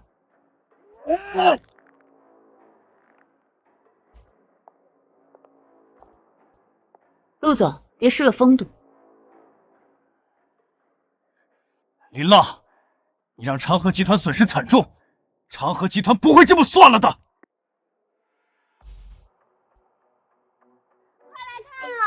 长河集团看到别人赚了，自己亏了，就威胁吓唬人啊！我刚刚一直偷偷听了，确实和这个小姑娘说的一样，长河集团在威胁这个好运的小伙子。长河集团这还是大公司呢，真是一点气量也没有啊！我也听了，长河集团的人还说，这个小伙子是故意看出原石好坏，设局让他们买到差的。不过该说不说，长河集团确实倒霉透顶，一块也没涨，难怪他们怪罪这个小伙子了。神仙难断金镶玉，我宁愿相信小伙子鸿福冲天，也不可能相信他能看穿原石好坏。有这本事，直接去矿坑自己挖原石，不随便发财吗？这小伙子肯定还是有水平的，加上运气好，还有这一批原石确实质量不错，才造就了全部连涨的奇迹。各位别误会，我刚刚只是和这个好运的小伙子开个玩笑罢了。陆总，叶总电话。各位，我这里还有点事儿，就先走了。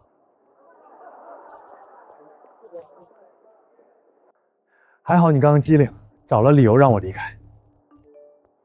陆总，真的是叶总的电话。叶总，对不起，我搞砸了。小伙子，恭喜你连续15块大涨！小伙子，有没有什么秘诀传授一下啊？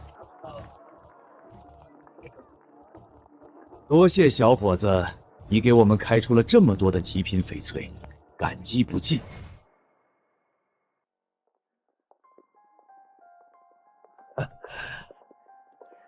你什么意思？陆老弟，我的意思还不够明显吗？老哥，很明显啊，只是他们好像听不太明白。我的意思就是，这些翡翠都是我们矿区的，和你们没关系。你在说什么？这是我们竞拍来的，怎么就和我们没有关系？确实是你们竞拍来的，但钱并没有给。这15块翡翠原石都来自我们矿区，根据我们矿区和赌石大会的合同，我们只有收到钱才能算将原石卖出去，但我们还没有收到钱，所以这些原石还属于我们矿区。林浪，为什么买东西不知道先付钱呢？现在好了，你什么也捞不着。叶总，您听我解释。不用解释，我都已经知道了。你的事情回来再和你算账。现在你去找矿区经理陈峰。去找陈经理？为什么？我已经和陈峰谈好了，他会以没有收到货款为由扣下那批精品翡翠，到时候你再出资和陈峰买下。是，叶总，我不认为我什么都捞不着。有洛清潭这个山海商会继承人在，我会担心我的翡翠被一个小小的矿区经理吞掉。姓名：陈峰，身份：老旦矿区经理。隐藏信息：老旦矿区为山海商会控股矿区。我和赌石大会负责人说过，林浪竞拍所需资金都挂在山海商会下，他没说吗？洛小姐，赌石大会负责人说了，但我没有见到钱到账，所以我依旧有权限扣留这批没有付款的原石。陈经理，这是你的个人意思，还是老旦矿区的意思？自然是矿区的意思。矿区知道个屁，这可有损他们名声。但他们名声有损于我何干？我这么干到手的可是实打实的买下这批翡翠的几个亿巨款啊！那看来是你个人意思了，矿区的意思。那我为什么不记得我下达过这个命令？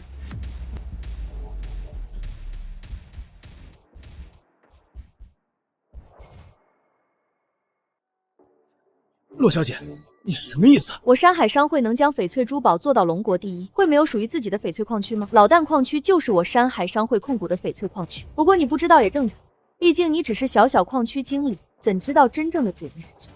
洛小姐，我错了，都是他们长河集团找到我，威胁我，让我扣留翡翠，不然给我10个胆子，我也不敢这么干啊！洛小姐，我们长河集团什么都不知道。你们当我是傻子吗？我也不想听你们互相推卸责任，你们等着官方介入调查吧。在我面前耍这种把式，太丢人。各位，刚刚的事情大家都看到了，长河集团勾结矿区经理，想要吞住这批开出的精品翡翠。长河集团的行为太恶劣，这种企业不配进入翡翠行业。我代表山海商会封杀长河集团进军翡翠行业。好，封杀的好，我作为路人看的都生气。别人开出好的翡翠就用恶劣手段强取豪夺，这必须封杀，遏制后面的人模仿。对，不能一颗老鼠屎坏了一锅汤。翡翠珠宝行业现在欣欣向荣，是因为守规矩。如果有人破坏规矩还不惩治，翡翠行业必定会受到重大影响。反正如果长河集团不被封杀，我这种个人买家肯定不可能还买原石了，因为我怕我开出好的翡翠也被莫须有的理由霸占了。山海商会封杀的漂亮，长河集团必须封杀。林浪，你刚刚怎么那么淡定？你就不怕你的翡翠被吞了呢？那批原石都是洛小姐你出资买的，就算被吞，我也没有损失什么，我自然不怕。有山海商会做后盾，我有什么好怕？你不怕他们吞，怕不怕我吞啊？要知道这批原石是我出资的，从任何程序上他们都属于你。我如果不想给你，你什么也捞不着。青檀姐，你别和浪哥开这个玩笑了。梦瑶，你知道的，我向来不开玩笑。行了，你还真信啊？我不开玩笑，不代表我不会开玩笑啊。林浪，虽然说刚刚的话是玩笑，但说到底我这也是帮了你，你不表示吗？洛小姐要我什么表示，尽管直说。就请我吃个饭吧，等我约你。好。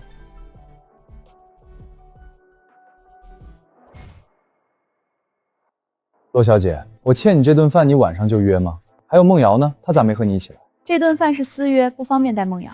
这有什么不方便的？多个人多双筷子而已。我说的不方便，是我有私事要和你单独聊一聊。准确的说，我要和我的男朋友聊一聊。洛小姐，你和男朋友聊，我在这里算什么回事啊？坏了，好奇心害死猫了。那次好奇登录了洛清堂隐藏信息的去世网恋男友账号，谁能想到登一次就被盯上了？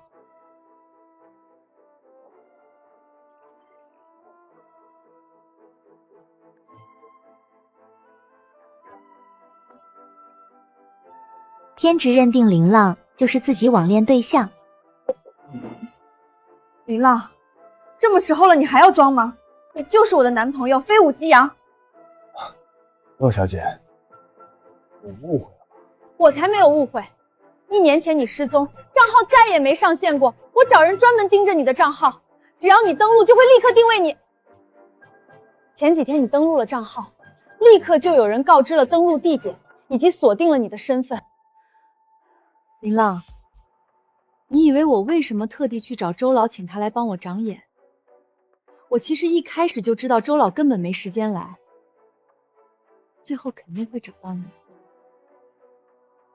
我从一开始目标就是你，要你陪我来，然后找个机会和你聊一聊你为什么会突然失踪，以及为什么你没和我分手就找了新的女朋友。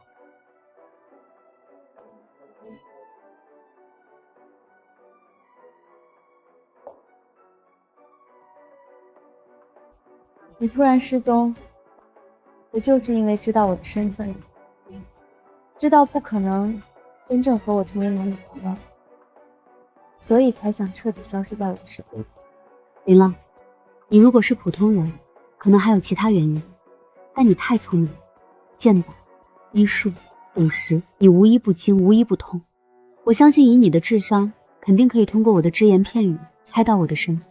只要知道我的身份，你就会知道，我身为山海商会的继承人，不可能外嫁，只会遭赘婿。但你这么聪明，这么厉害，不缺钱财，怎么愿意入赘呢？因此，你只能选择在我的世界消失。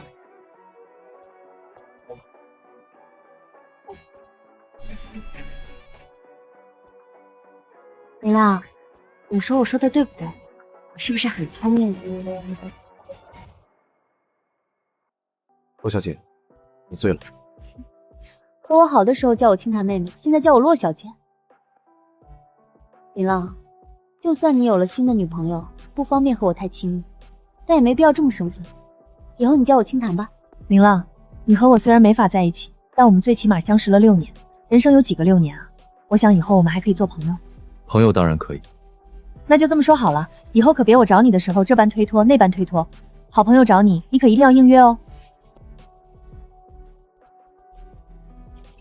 以后不会找男人，有林浪这唯一的异性朋友就够了。林浪，一起喝一杯吧，就当纪念我们今天重归于好当朋友。林浪，今天就到此为止了，我还有事就先走了，你慢慢吃。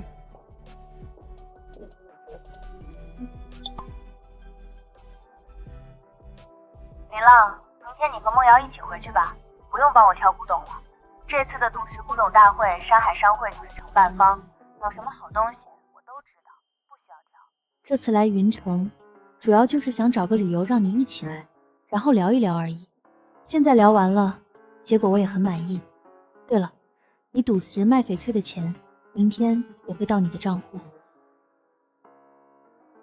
浪哥，你说清堂姐什么事这么着急啊？居然连古董拍卖会都不参加了。要知道，这可是她费不少力气才说通我爸请来的你来长眼呢。人总会有急事的。再说了，清谈他没参加也是好事，这次拍卖会就没什么好东西，唯一不错的就是你包里这个我买来送给老师的乾隆御用砚台，他要是留下来可能会失望而归，提前走还不会失望。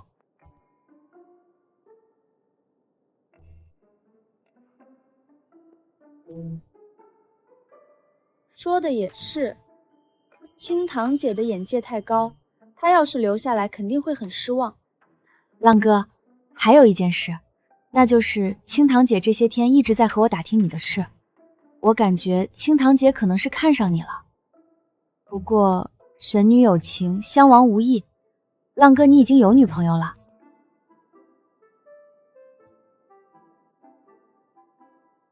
女朋友又不是老婆，结婚前多谈个女朋友也没啥。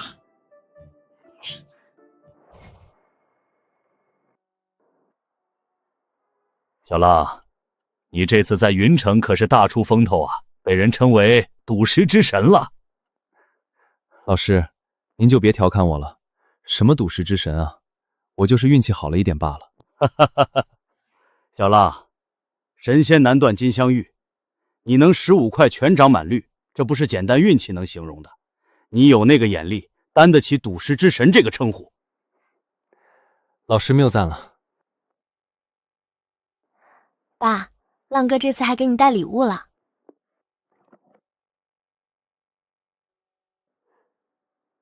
乾隆御用砚台，不错，是个好东西。当然是好东西，这可是拍卖会上最好的东西呢。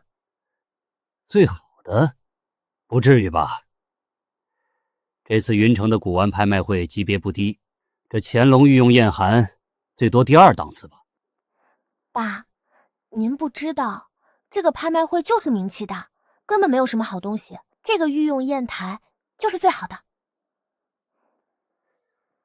那清谈那小妮子不是很失望？不会，清谈姐前一天就临时有事离开了，我和浪哥想着来都来了才参加的拍卖会。小浪，你这个礼物破费了啊！一个拍卖会最高级别的拍卖品肯定会溢价很多。老师，没溢价多少，而且对比我这次的收获就是9牛1毛。说的也是，你这次的翡翠原石起码赚了大几个亿，这确实是9牛1毛。不过小浪，老师要嘱咐你一句，赌石你以后或者说近期绝对不能再继续了。你这次太亮眼了，如果下一次还这么亮眼，肯定会引来一大群心怀不轨的人。老师放心，赌石这终究不是正途，我以后的重心肯定会放在堂堂正正的正途事业上的。正途事业好，有什么需要老师帮忙的，尽管说。老师，这可是您说的，我还真想请老师您帮个忙。和老师还客气什么？直接说。老师，您知道我懂一些医术，我现在手里有一款一旦上市就可以垄断市场的药物，但我出身普通，这药物一旦上市，恐怕会有一些豺狼恶虎盯上，所以我想让老师您参一股，以及希望老师您可以动用您的人脉，一起加入进来，为我这个药物保驾护航。哈哈哈哈，就这点事儿，放心，老师在江城这么多年，这点人脉还是有的。你那款药物只要真的好，老师肯定帮你把该找的人都找来。上市就能垄断市场？小浪，是什么类型的药物？一款中草药调配的美白药物，只要长期涂抹，就可以肤若凝脂，白白如玉，没有任何副作用。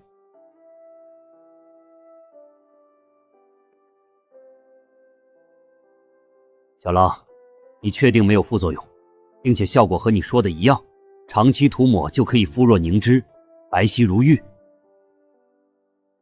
老师，我确定。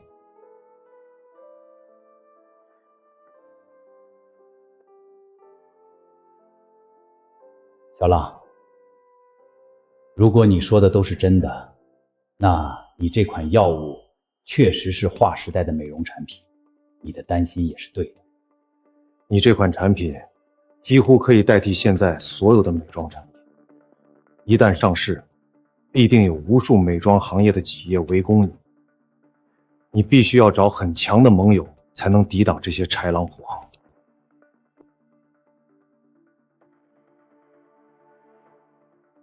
恰好，这种很强的盟友远在天边，近在眼前。你前些天救的白城老爷子，就是龙国最顶级的企业家。还有清堂那丫头背后的山海商会，同样也是龙国最顶级的企业。只要能够说通他们加入你，那么你这款药物就可以统治美妆市场。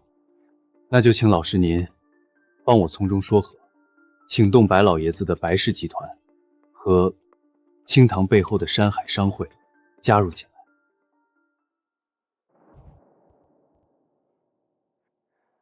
小浪，无需我从中说和，你已经结识了他们，你自己去找他们，说明你这款药物的前景和收益，他们必定会愿意加入进来，为你保驾护航的。老师，我能结识他们都是因为您的人脉，我岂能越过您去联系他们？所以，还是请老师您帮忙，给我牵线搭桥一番。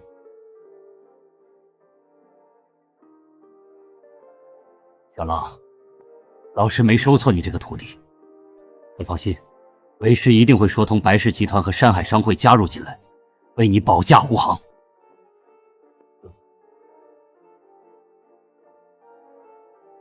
多谢老师。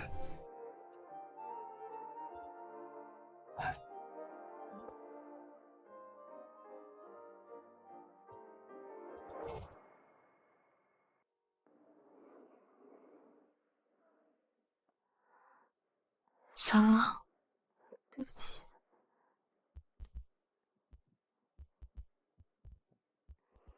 顾姐，怎么了？我辜负了你的期望，你给我的雪凝膏，我没办法让它上市了。顾姐，是资金不够了吗？不用担心，我这一次带回来了接近10个亿的资金。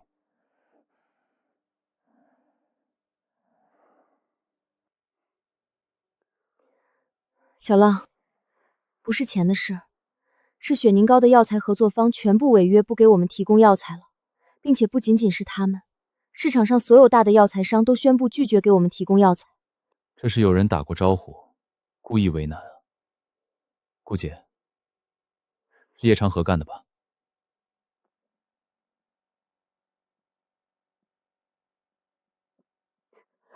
叶长河不知道从哪里得到了雪凝膏的实验数据，威胁我将雪凝膏10亿卖给他，如果拒绝，就让雪凝膏成为废纸。我拒绝了他，因为我觉得他没这个能耐。他怎能说动所有药材供应商？我错了。今晚我就收到了各大药材供应商解约的消息。想到现在雪凝膏的药材渠道被封锁，雪凝膏真成废纸了，我辜负了你将雪凝膏交给我的信任。顾姐，谁说雪凝膏成为废纸了？过2天我带你去见一些人，那时候你现在所有的担心都会消失不见。小浪，你说的是真的？药材能重新供进上？当然是真的。行了，顾姐，你把心放肚子里，现在天色不晚了，该休息了。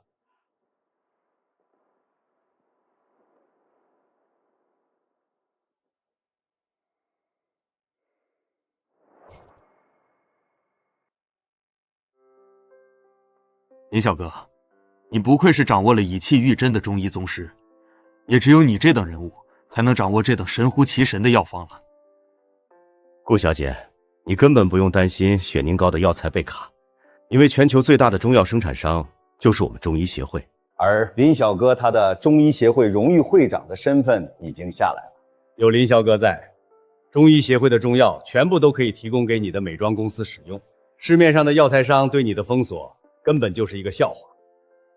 孙老，您这话说的好像中医协会的药材我能免费使用似的。中医协会的药材都是精品，价格不凡，我不一定拿得出来这么多钱。不如我用雪凝膏15%的股份抵押中医协会的药材使用权如何？林小哥，15%太多了。雪凝膏一旦上市，那就是统治整个美妆市场的药品。中医协会只是提供药材，哪能要得了这么多的股份？孙老，中医协会可是要负责源源不断的药材供应，对于雪凝膏的作用是重中之重，15%我都觉得少了，您就不要推辞了。这行吧，那我就愧收了。白老、青团，雪凝膏的实验数据和作用你们都看了，不知道你们有什么想法？老朽是个商人，雪凝膏这种一眼赚钱的投资，自然是不会错过。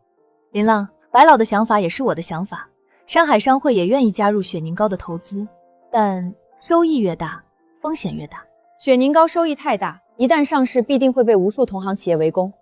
我和白老都是你请来应对同行企业围追堵截的，承受的风险很大。因此，雪凝膏的股份我们不能太低。自然不会低。青檀，你和白老还有我老师的股份都是10%。只是保驾护航就有10%的股份，确实不低。我代表山海商会正式加入雪凝膏。哈哈哈，青檀这丫头说的不错，我也代表白氏集团正式加入雪凝膏。为师没有中医协会提供药材的能量，也没有给雪凝膏太多保驾护航的能力，怎能要10%的股份？老师，您可别这么说，没有您，弟子也没有机会结识孙老、白老。不结识他们，雪凝膏就是废纸。因为您，雪凝膏才不是废纸，这10%的股份您必须拿。老周，小浪说的对，你就别再推辞了。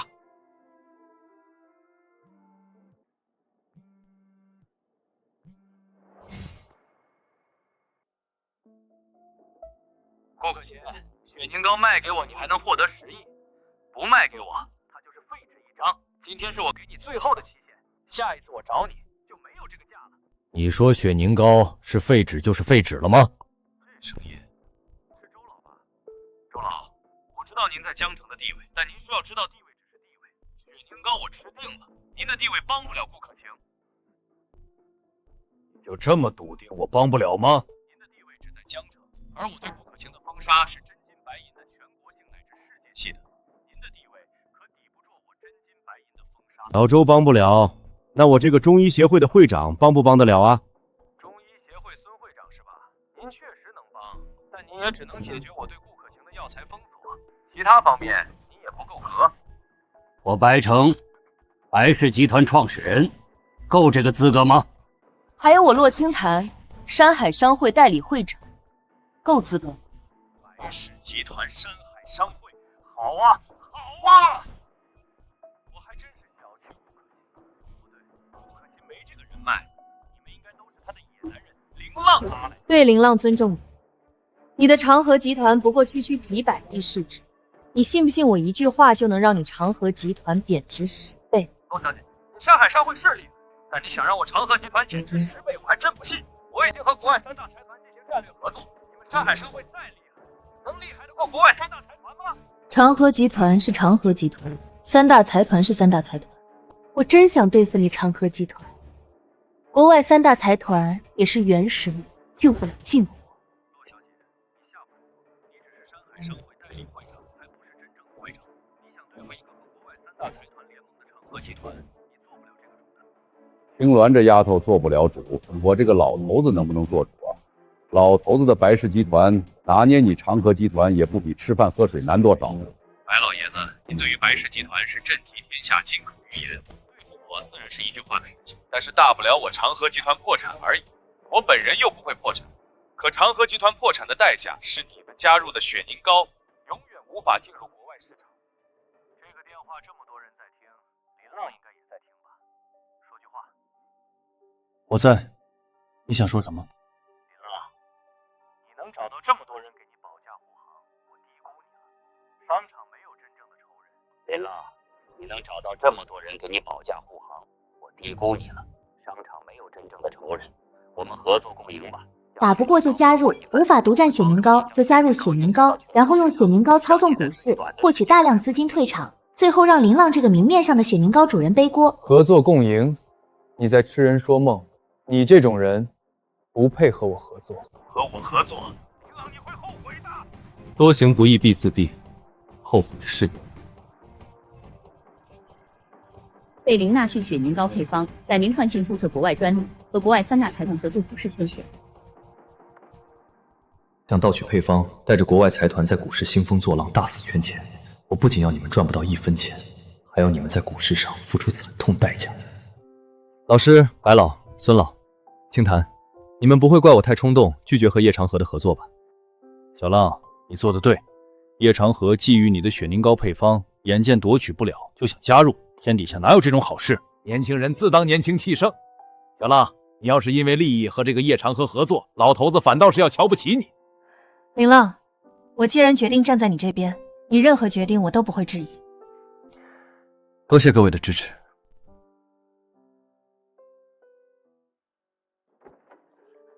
小浪，大事不好了！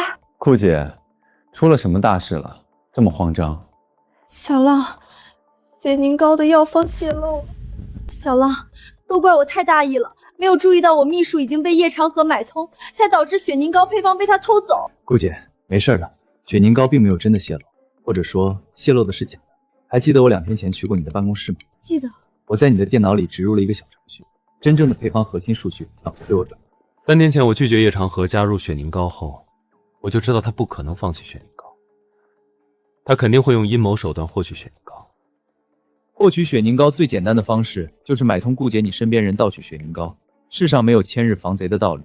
因此那天我去你办公室，将你放在保险箱里的雪凝膏。你秘书偷走的雪凝膏配方是我修改后的假配方。叶长河如果真的敢用假配方制作雪凝膏，他将会永无翻身之地。小浪，你真的是太厉害了，简直就是算无迷路。顾姐，我还有更厉害的。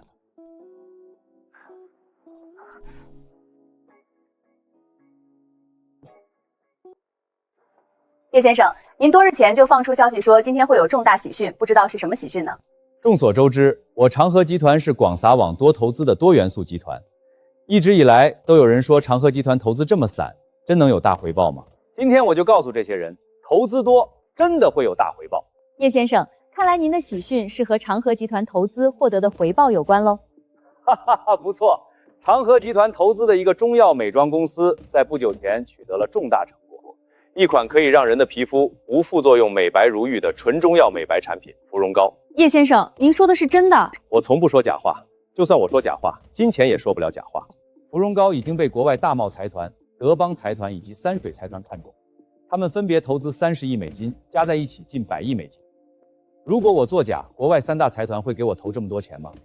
不知这款产品何时会上市呢？2周后，魔都商业国际中心举办的世界新品推广大会就会和大家见面。长河集团欢迎大家现场体验，现场感受芙蓉膏的神奇。到时候一定会有络绎不绝的人前往体验的。小浪，你不是说被偷走的是假的雪凝膏吗？假的雪凝膏，叶长河他怎么敢这么大张旗鼓让人线下体验？甚至国外3大财团还注资了近100亿美金。顾姐，欲使人灭亡，必先使人疯狂。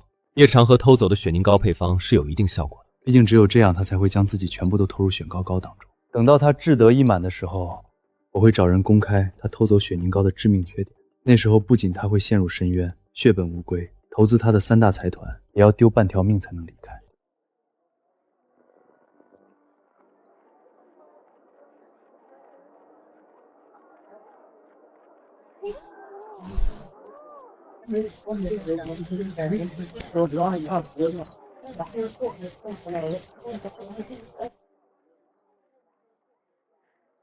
根据山海商会海外分部传来的消息，在3大财团的运作下，芙蓉膏在国外的推广盛况比国内只强不弱。在这种推广下，长河集团的股价从今天早上开盘起就一路疯涨，推广大会开始后更是一飞冲天，已经从原本的400亿市值直接翻倍。这根本不是涨，是炒。3大财团大量买入抬高股价，吸引散户跟风入场，等股价炒到高位，他们再悄悄抛售离场。以他们这3大财团的资金体量，配合芙蓉膏的热度，恐怕用不了1周就能把长河集团的市值炒到万亿以上。炒到万亿好啊！厅堂、顾姐、老师、白老、孙老，我们的雪凝膏发布会就定在5天后。那一天，我会当着全世界的面公布芙蓉膏是窃取雪凝膏的假冒产品。同时，我也会在那一天公布芙蓉膏的致命缺陷，将统治美白市场。第一批接受芙蓉膏变白的那些素人，应该已经快要出现皮肤溃烂的情况。叶长河还有3大财团不久后肯定会发现这件事情。一旦他们发现，他们会如何做呢？纸包不住火，他们必须在最短时间内把芙蓉膏的股价拉到最高。为了利益最大化，他们会投入无数资金抬高股价，万亿都打不住。不错，他们想用芙蓉膏收割散户，我们就收割他们。他们拉升股价的巨额资金，就当做他们偷窃雪凝膏的代价。好，好，好！小浪，你这招釜底抽薪，够狠够绝。最关键的还是毫无风险，好啊！老头子，我这一生商海沉浮，还没干过这么一本万顺的买卖。5天后，白氏集团调动全部资金做空长河集团。山海商会也一样。中医协会也有不少资金，也会全部投入进来。我也有一些积蓄，也会投入进来。多谢各位信任。5天后，长河集团将会灰飞烟灭，我们会赚得盆满钵满。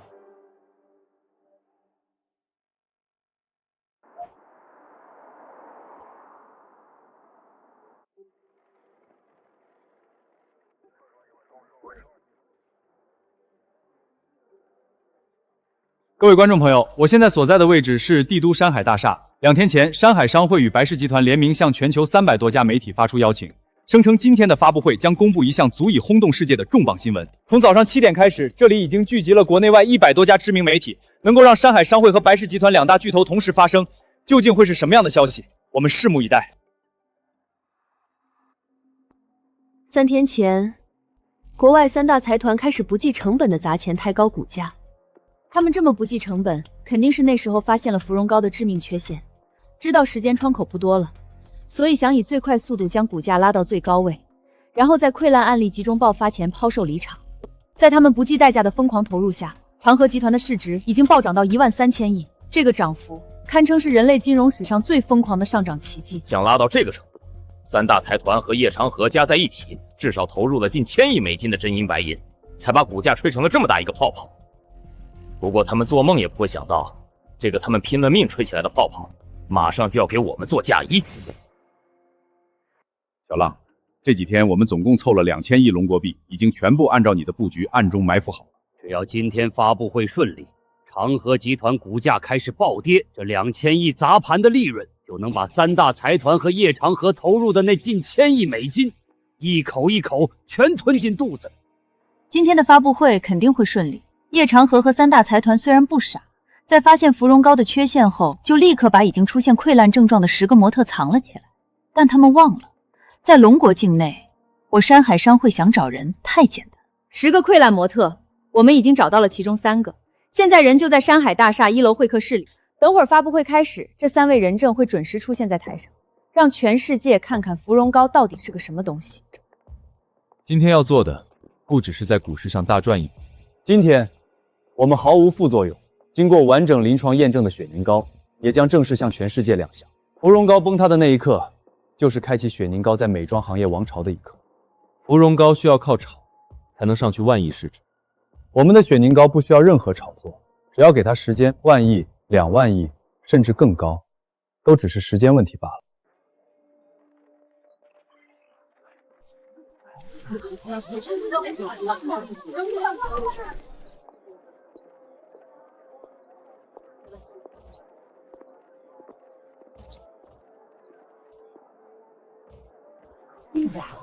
请问这位先生，今天发布会的主角不应该是山海商会的骆小姐和白氏集团的白董事长吗？您是？我是路透社记者，能否介绍一下您的身份？为什么这场由山海商会和白氏集团联名邀请的发布会，您会站在中心位置？各位记者朋友好，我叫林浪。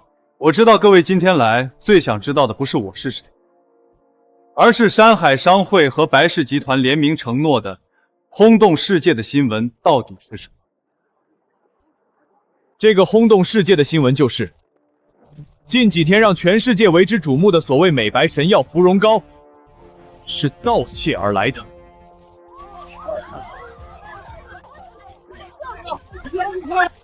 你说什么？盗窃？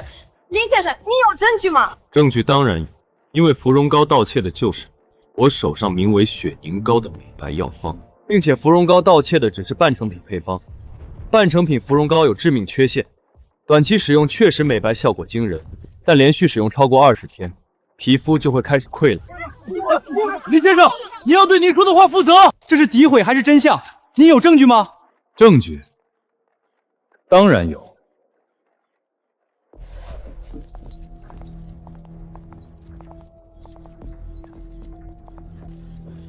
不用怕，摘下口罩，让全世界看看芙蓉膏的真实面目。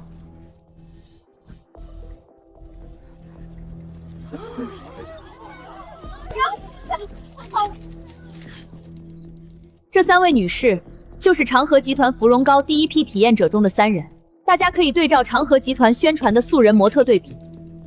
老朽以白氏集团的名誉担保，林浪先生所言句句属实。长河集团的芙蓉膏就是盗取了林浪先生尚未完成的配方，它根本不是一个成熟的产品，而是有毒的残次品。我是 CNN 记者，请问3位受害者是否有医院出具的诊断证明？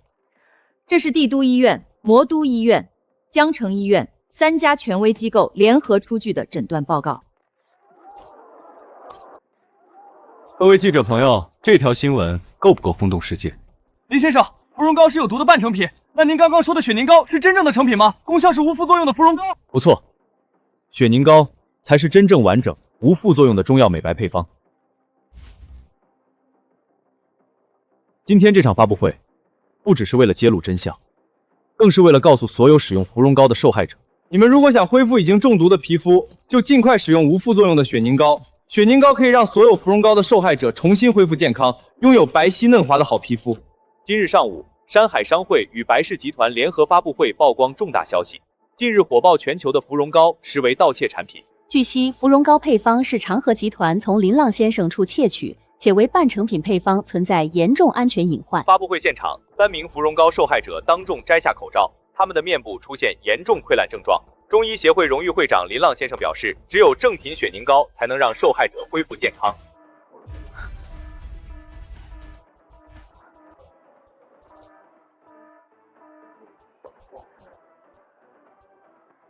今天的发布会如同林浪你预想的那般，非常成功。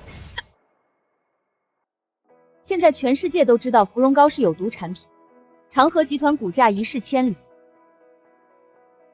我们这次投入的2000亿龙国币，在长河集团股价下跌中，已经盈利超过5000亿。最多再等2个小时，长河集团就会彻底坐入谷底，进入破产清算程序。到那个时候，我们的最终收益保守估计在8000亿以上。股市上赚到的钱，其实只是其次，最关键的是我们的雪凝膏。今天借着芙蓉膏这件事儿，彻底响彻中外。接下来可以预见，购买雪凝膏的人一定会蜂拥而至。所以从今天起，我们要做的重中之重就是疯狂扩产，让雪凝膏的产能跟得上这场泼天的热度。小浪，你说的不错，股市赚来的钱终究只是其次，雪凝膏的成功才是我们真正意义上的成功。以雪凝膏的功效，配合今天芙蓉膏为它免费打出的全球热度，市场已经彻底被点燃了。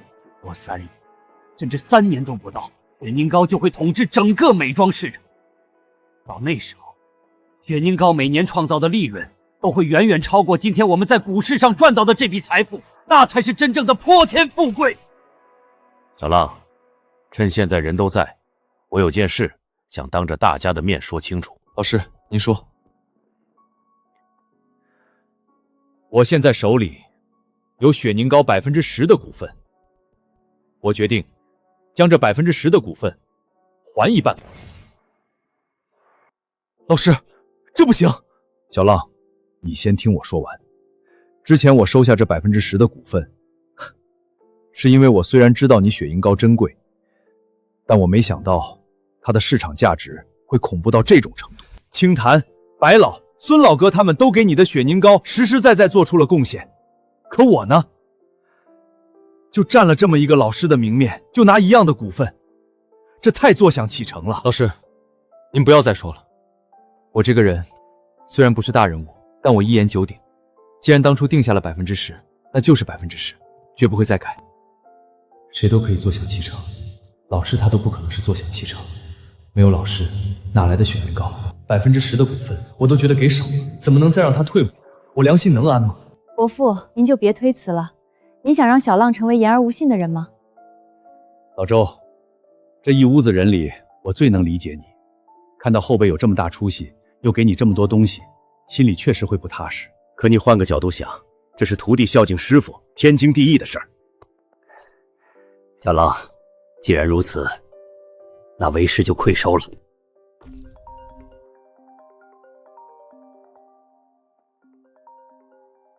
来电方为叶长河与国外大摩财团、德邦财团、三水财团负责人。喂。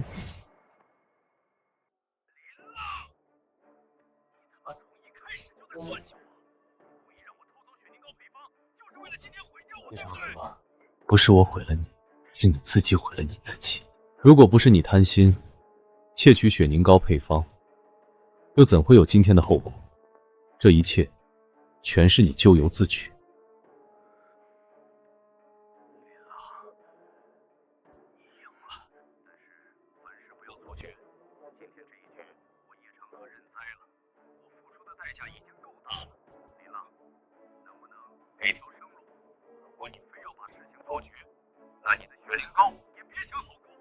我身后的3大财团在国外的力量你根本想象不到，只要他们发一句话，雪凝膏的产品永远别想踏出国门一步。3大财团在国外，他们确实很厉害。但是叶长河，你也不想想，他们这次在芙蓉膏上一次性损失了那么多资金，少说也有几百亿美金吧。几百亿美金的窟窿，就算是对3大财团这种巨物来说，也够他们伤筋动骨。他们的对手会放过这个千载难逢的机会，不去对他们群起而攻之吗？让他们先保住自己，再来为难我。千万不要动怒，刚刚的威胁是他人自作主张，我们是受了欺骗，才在项目上投入了这么多资金，我们也是受害者。林先生，现在我们知道您才是项目真正的主人，我们3家愿意和林先生结盟，我们愿意重新投入大量资金，还会动用我们在全球的全部人脉资源，帮您的雪凝膏铺到全世界的每一个角落。只要林先生点头，雪凝膏3个月内就能覆盖全球市场。3大财团已彻底放弃叶长河，他们提出结盟是为了接近雪凝膏配方，得手后将利用国外专利和人脉关系，将雪凝膏的海外市场全部据为己有。向来恩怨分明，你们和叶长河为伍，那就是我的敌人。敌人不配和我结盟。你会后悔的。你以为你是谁？不和我们合作，雪凝膏绝对出不了龙国。你进财团拒绝我们，总有一天你会跪下来求我们的。我等着你们。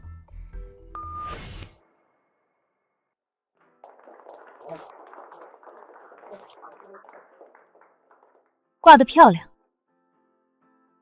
林浪，你做的非常对。这国外3大财团横行霸道惯了，以为天底下谁都要顺着他们。你不用太担心他们所谓的封锁，山海商会在海外运营这么多年，不是吃干饭的。不错，青山丫头说的对，她山海商会还有我白氏集团在国外也有自己的门路和人脉，我们的海外合作方实力不弱于这3大财团。这些国外的朋友在知道了雪凝膏的实际效果和市场前景之后，一个个比我们还积极，主动要帮我们牵线搭桥，打开国外市场。白老说的不错，有我们国外的合作方从中周旋，3大财团的威胁什么用处都没有，就是一通狗叫罢了。我从来没有把国外威胁放在心上，因为好的产品不缺乏市场。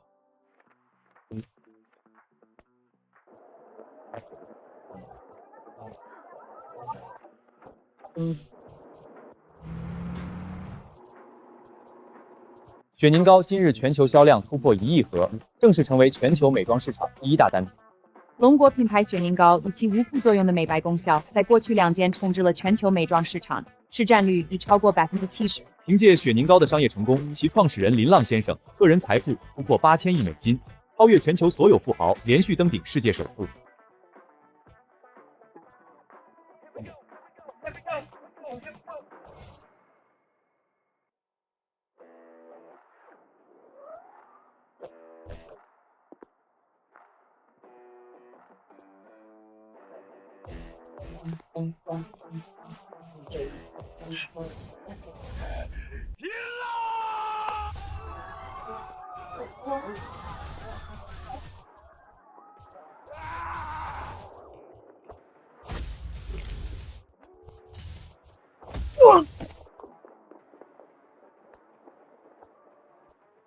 门口发生袭击事件，目标已被控制，林总安全。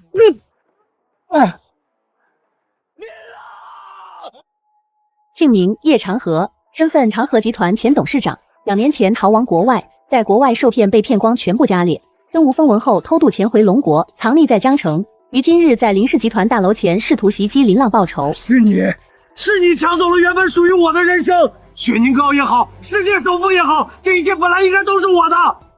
我本来身价100亿，我本来可以站在这个世界的顶端，是你把我的一切都毁了啊！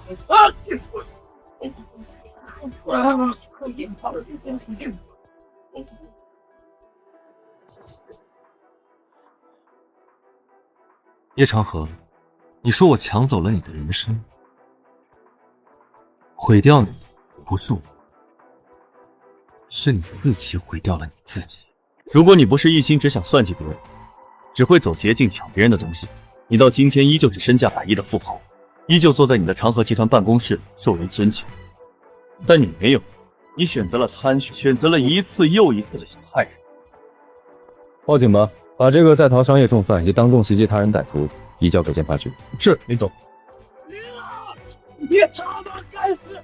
你该死啊！你抢走了我的人生！